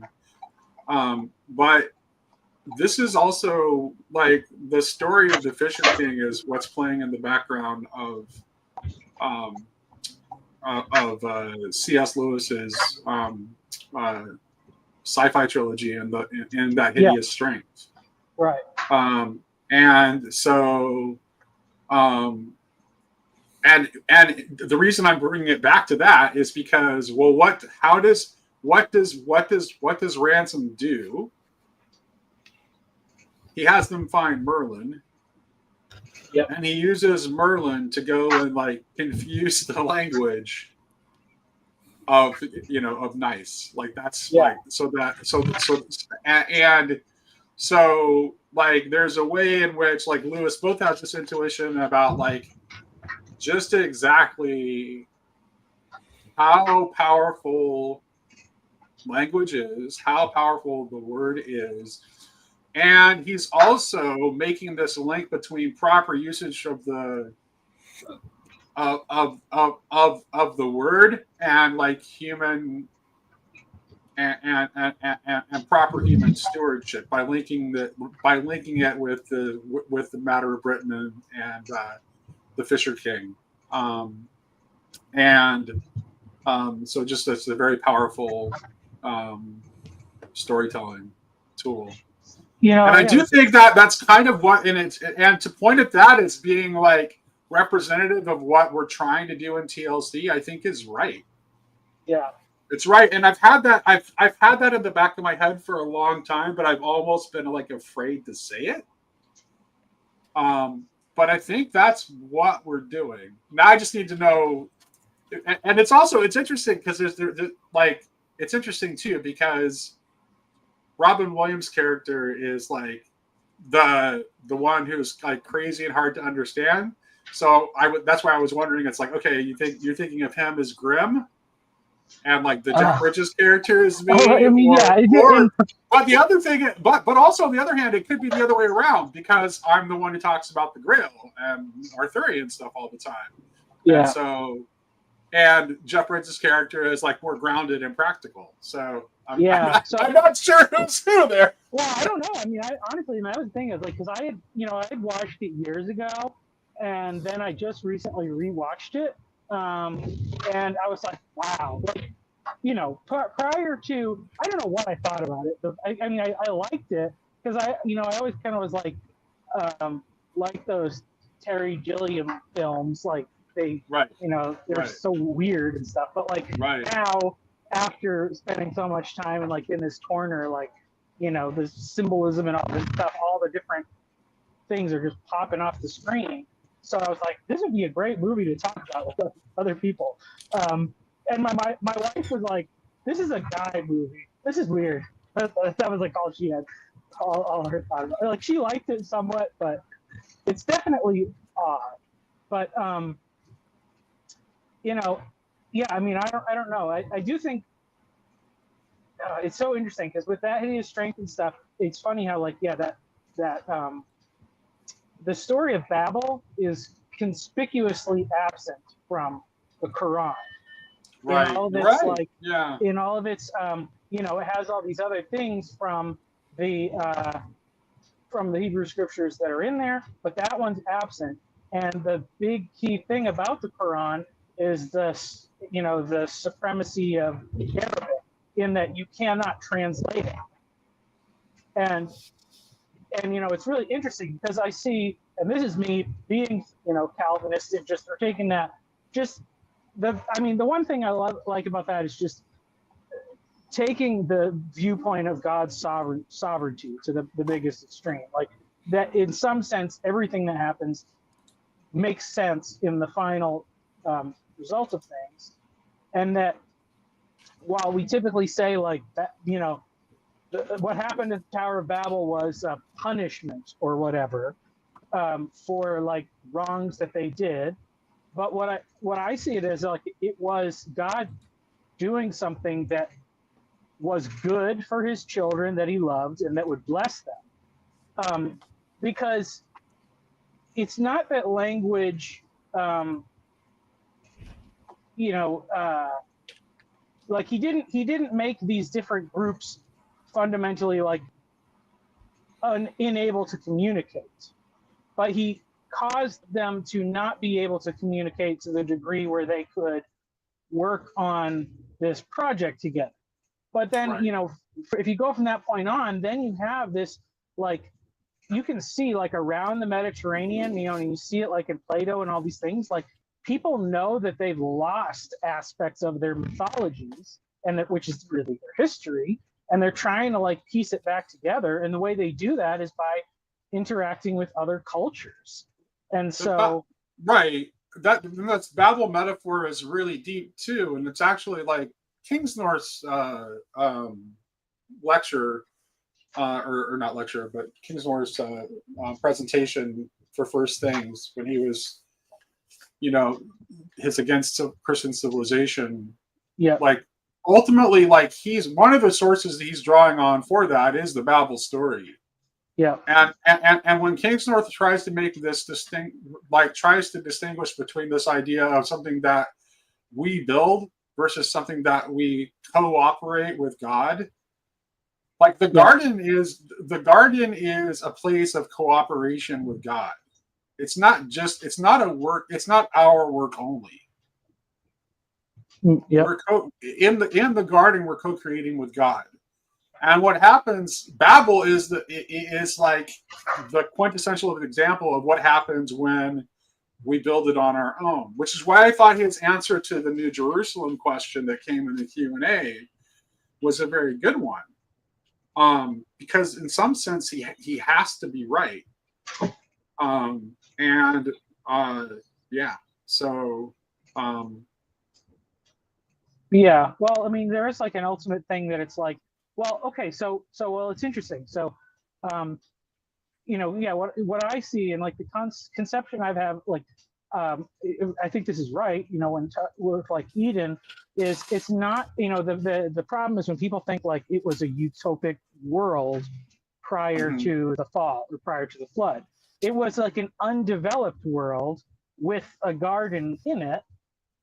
It's actually, you know, like right now I'm just driving around this neighborhood, you know, and if you go to these big tract neighborhoods, the analogy I like to use is it's like Eden was like the model home. So sometimes, you know, when you see like a brand new neighborhood, it's just like red dirt for like huge acres of land, but then with this one perfect house with a manicured lawn right in the corner. And, you know, God like says, okay, here's the model home. Here's where you're going to live. And then learn all about how great everything works in this home. And then you're supposed to go out and start building the rest of the home so that all the people can live in this neighborhood. And so, like, you know, the Babel thing is that they really they were trying to rebuild Eden more or less rather than continuing the work of developing the rest of the earth, because God had told them to spread out and to fill the earth. But, you know, like, I think the importance of that story is that, like, the confusion or whatever, or like the difference in translation, it provides the room for grace. And you know, and like there are, like, you know, because people will argue about like, oh, you know, certain things, you have like the Hebrew scripture and then you have the Greek translation, and then, like, you know, Catholicism is largely relied upon the Latin. And in each of those instances, there were things that it doesn't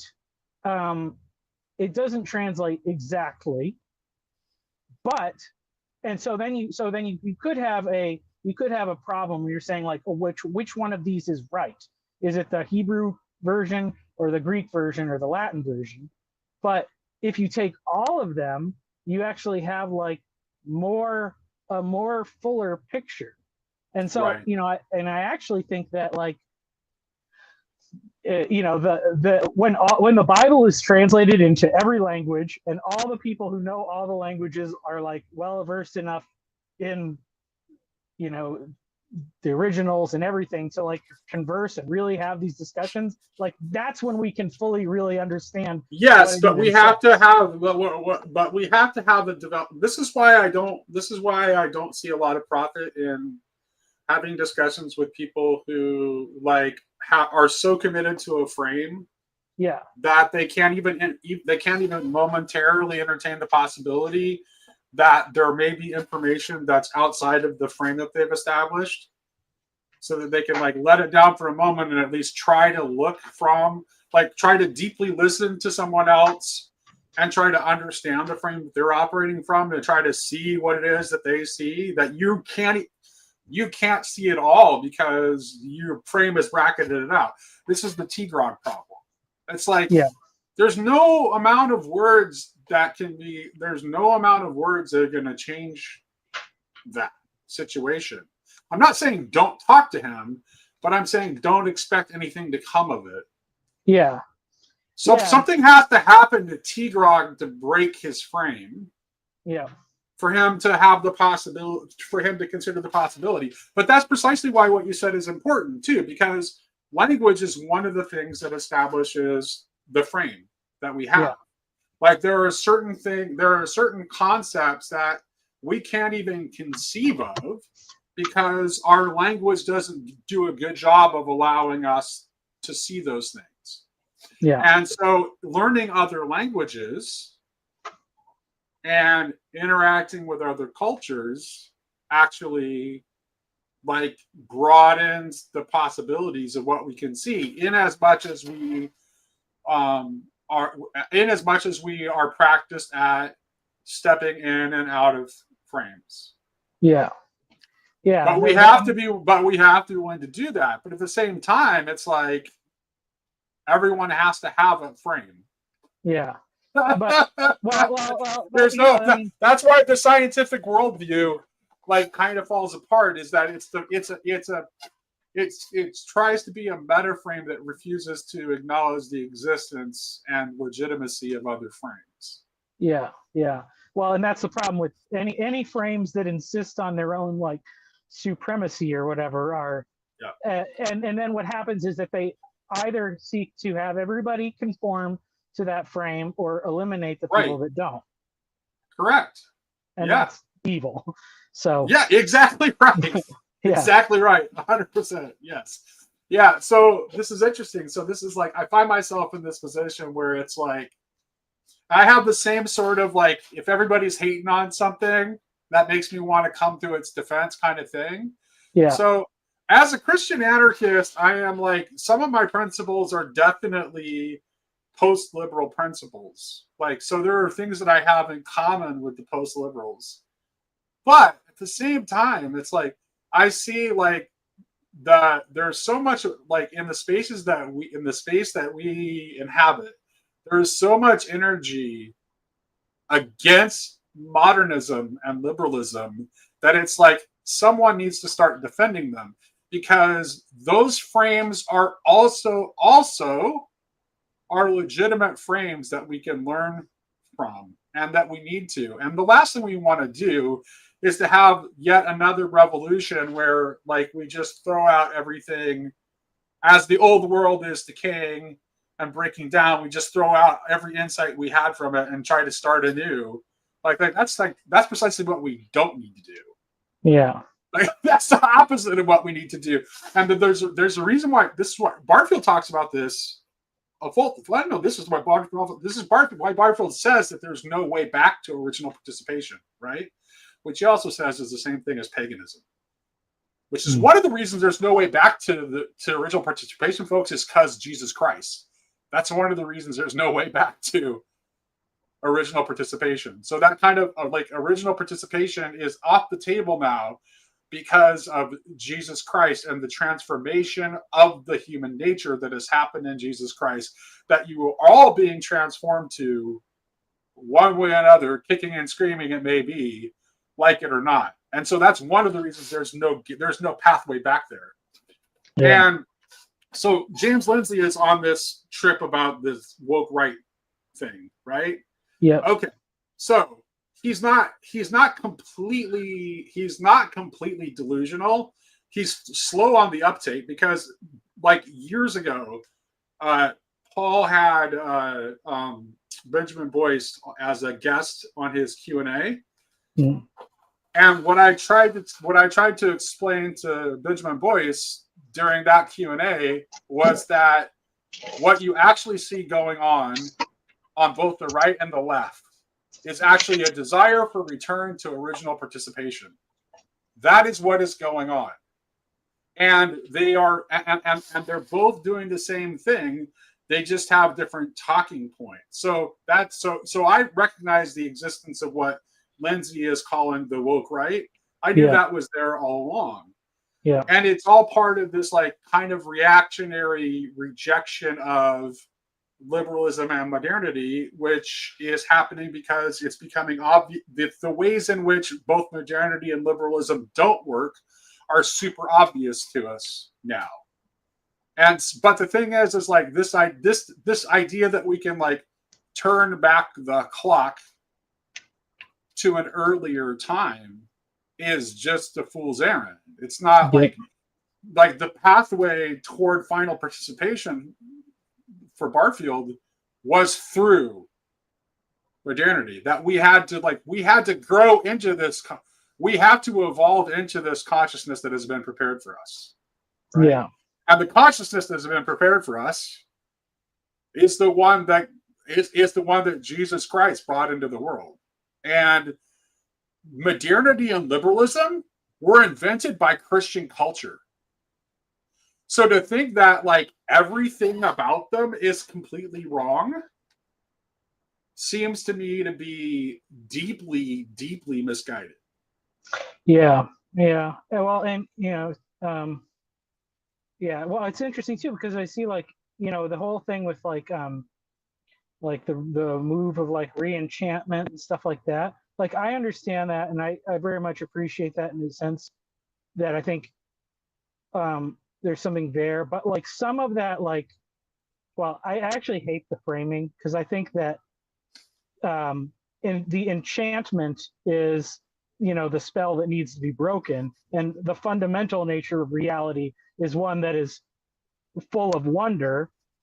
So that's just like a because that's like when like the person is turned into a beast when they're under the spell. That's the enchantment. The enchantment, but that's just a linguistic nitpick about the thing. But here's the thing though. But yes, there's definitely like I think that's clearly a part of it, and we're seeing that part. And like Joe's pretty good about talking about this. It's like so re-enchantment comes along with like some of the things. There's a way in which like some of the things that we bracketed out of modernity served it like protected us from certain forces that are not good. Right. Yeah. So that's the thing. Cosmos. Yeah, because it seems like everybody that's like, or not everybody, but obviously many people that are excited about it, definitely with outside of Christianity, but also a lot of people within Christianity that are excited about like the idea of re-enchantment are like, let's bring in all the bathwater with everything that used to be in there. And yeah, I mean, it's like, it's good that modernity screened out some of those things. Like, and some of those things, we don't want them to return. Like, and if you go to like third world countries where they, still have these very pagan religions, those religions are full of all these things that trap people in patterns of behavior. You know what the most ecumenical, Michael, do you know what the most ecumenical religious belief is across the board? That you will find basically every religion, evil spirits. Human sacrifice. Evil spirits, which certainly, well, sacrifice. I mean, I've been reading a lot of Gerard lately, so you don't have to sell me on that one. Yeah. But here's the thing too. There is like I still want to. So I'm not quite as I don't quite like I have to part ways with Gerard to a certain extent because I think there's more going on in myth than just that.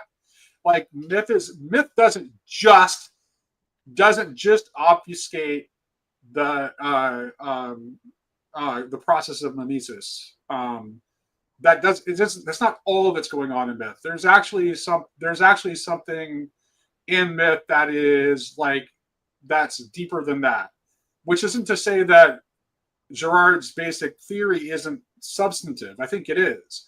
But I think there's actually more to myth than just that. And also re-enchantment does have a positive aspect too, because the root of the Indo-European root of enchantment, it literally means to sing into being. So there's a way in which enchantment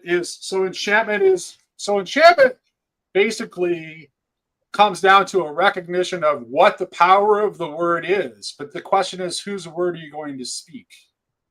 Yeah. Right? Or sing. Whose word will you sing? Like, I mean, and that's the thing is it's going to, are you going to like speak your truth, speak your truth no matter what it incarnates, or are you going to sing the truth?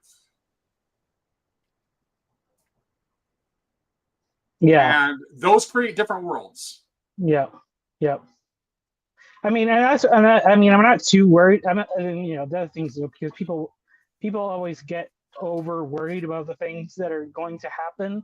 I'm not too worried about like, I mean, in one sense, it's like if a bunch of pagan stuff comes back, well, we kind of already have some roadmaps through that mess a little bit, like, so it's not the end of the world, but yeah, I mean, like, yeah, and I think people just aren't aware of some stuff. Like, I went on a missions trip to Swaziland, and they had at the time, I think they still do, like they have the highest rate of AIDS infection. And one of the big reasons why is because like the witch doctors there or whatever, they basically said, oh, the cure to this, if you have this horrible disease, the cure is to have sex with a virgin. Yeah. Right. And yeah. and you know, and then if you're questioning if it doesn't work, you might question maybe that girl wasn't really a virgin. So Right. then the safest way to be Right. sure is to find a younger girl, you know. So you can see how that really took a toll on a nation.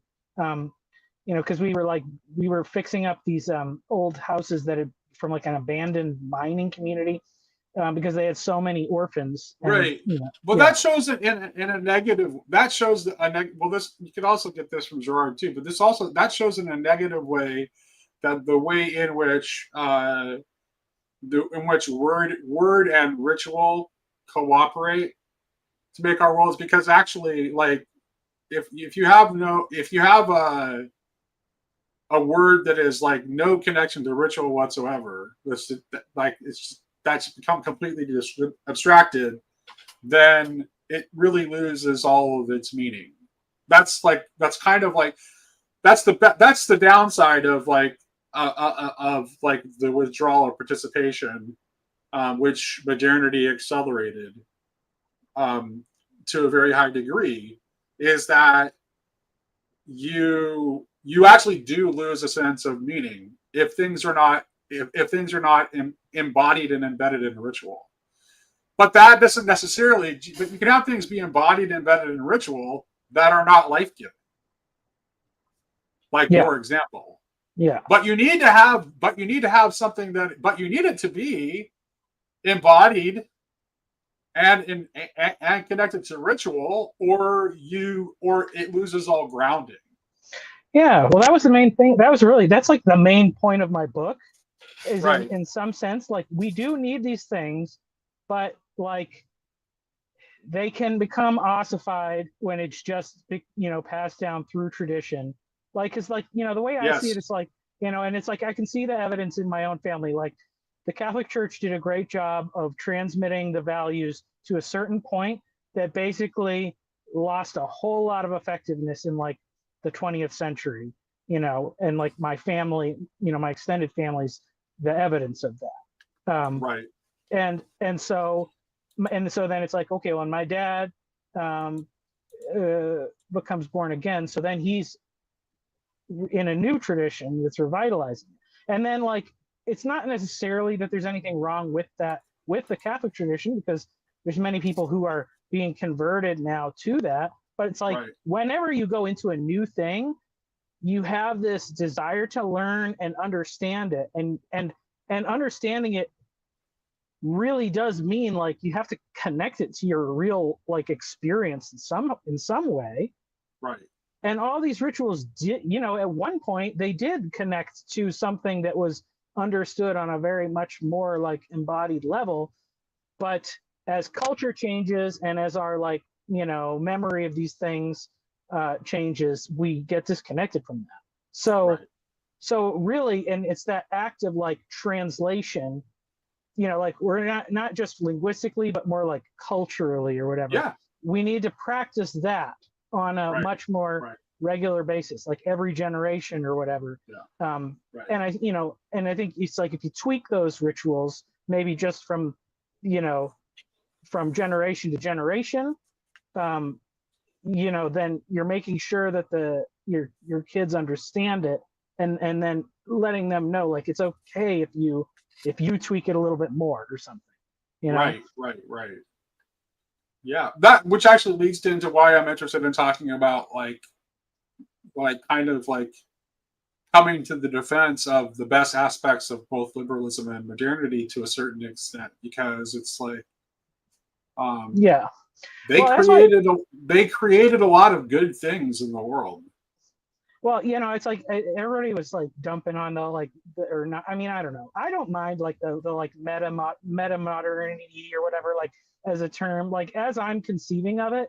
I mean, it is basically like, hey, we've all learned that our frames are incomplete and the world is much bigger, and there's a lot of like unknown. And as long as we're willing to like acknowledge that unknown, we can live within our little frames, like, you know. And that's why I like the tent metaphor. Like, it's not it's a temporary thing. You know, let's Right. you know, you were born in a tent, live in that tent. You know, if it wears out, get a new one or whatever. You know, like, don't think like, because none of our understanding of any of this stuff is ultimate, but that doesn't mean that it's not real and true. Right. So yeah, that's right. Like, well, like, I think a lot of like, I think there's a way, like, I mean, I don't know how hard, like, especially in our age, I don't know how hard the line between religion and ideology is, because you can definitely, like, there are people who wear their religion like an ideology, and you could almost say, like, you could almost say the reverse. But what both sets of people are doing, those who are just like all in on their ideology or all in on their particular, very, very particular tradition, religiously, like, there's a way in which, like, you're just talking about people who, like, are so tied to a singular frame that if anything happens to disrupt that, then it's going to cause them a lot of anguish, you know? I don't think that neither of those things are and that makes neither for a mature, sane politics or a mature, sane faith. yeah. And which isn't to say that you should just, like, not have any opinions or be open to I'm not saying that. I don't want people to hear me saying that. What I'm saying is that you have to realize that, like, the degree to which is that your mental construction of the thing is contingent and imperfect. Mm-hmm. Yeah. I think and I think the thing is, like, you know, maybe there's a few things you have to have, like, you know, certainty of or whatever. I mean, like, I think, you know, for me, it's Jesus. Like, you know, right. If Jesus is my anchor, if Jesus is who he says he is, and I believe that he is, and I have lots of experiential reasons for believing that, then I can, like, safely. But notice how that's not. But here's the thing, though, Michael. Yeah. That truth is not that truth is that one of the reasons that truth is so solid is because it's not a fact in the world that you can point to. Yeah. It's the person that you trust Jesus to be as he has revealed himself to you. And it's the same. And you know what? This is the same thing that is the foundation of our good relationships. Right. In as much as I know Michael Satori, I don't know Michael Satori as a fact in the world. I know Michael Satori as a person who I have learned to be able to trust, who I can have a relationship with, who we can have a conversation that I know will be a good faith conversation, and that both of us will, like, care about the truth and not trying to score some kind of points or something like that. Like, that's what holds everything together. Yeah. When Jesus says, "I am the truth," like, he's pointing to himself as, like, the ultimate foundation of everything that holds everything together in precisely that relational way. Well, yeah, and, you know, and the thing is, that I realize is, like, Jesus as my anchor in I believe that because my parents lived it consistently, which isn't to say perfectly, but, you know, and this is the thing that I think is the most amazing about Christianity is, you know, what it says in 1 John, if you confess your sin, he is faithful and just to forgive you and cleanse you of all unrighteousness. Like, it's not, because you can't be perfect. And when people say that they're perfect, they become hypocritical. Christianity gives you the permission to be honest in your faults. Yeah. And so because my parents did that, I believe what they say about Jesus. And then it's like, and this is the thing, everybody, you know, essentially everybody believes their parents or something you know, but going back to like, it's the mother nursing her child, like, because the child has nothing, all the child can do is cry. And if when he cries, he is fed, like that's teaching him like this basic thing of like, well, that's the thing. That was interesting. You know, it's interesting. I was thinking of mother and child when T-Grog was squawking about not understanding what it means to be known as you are known.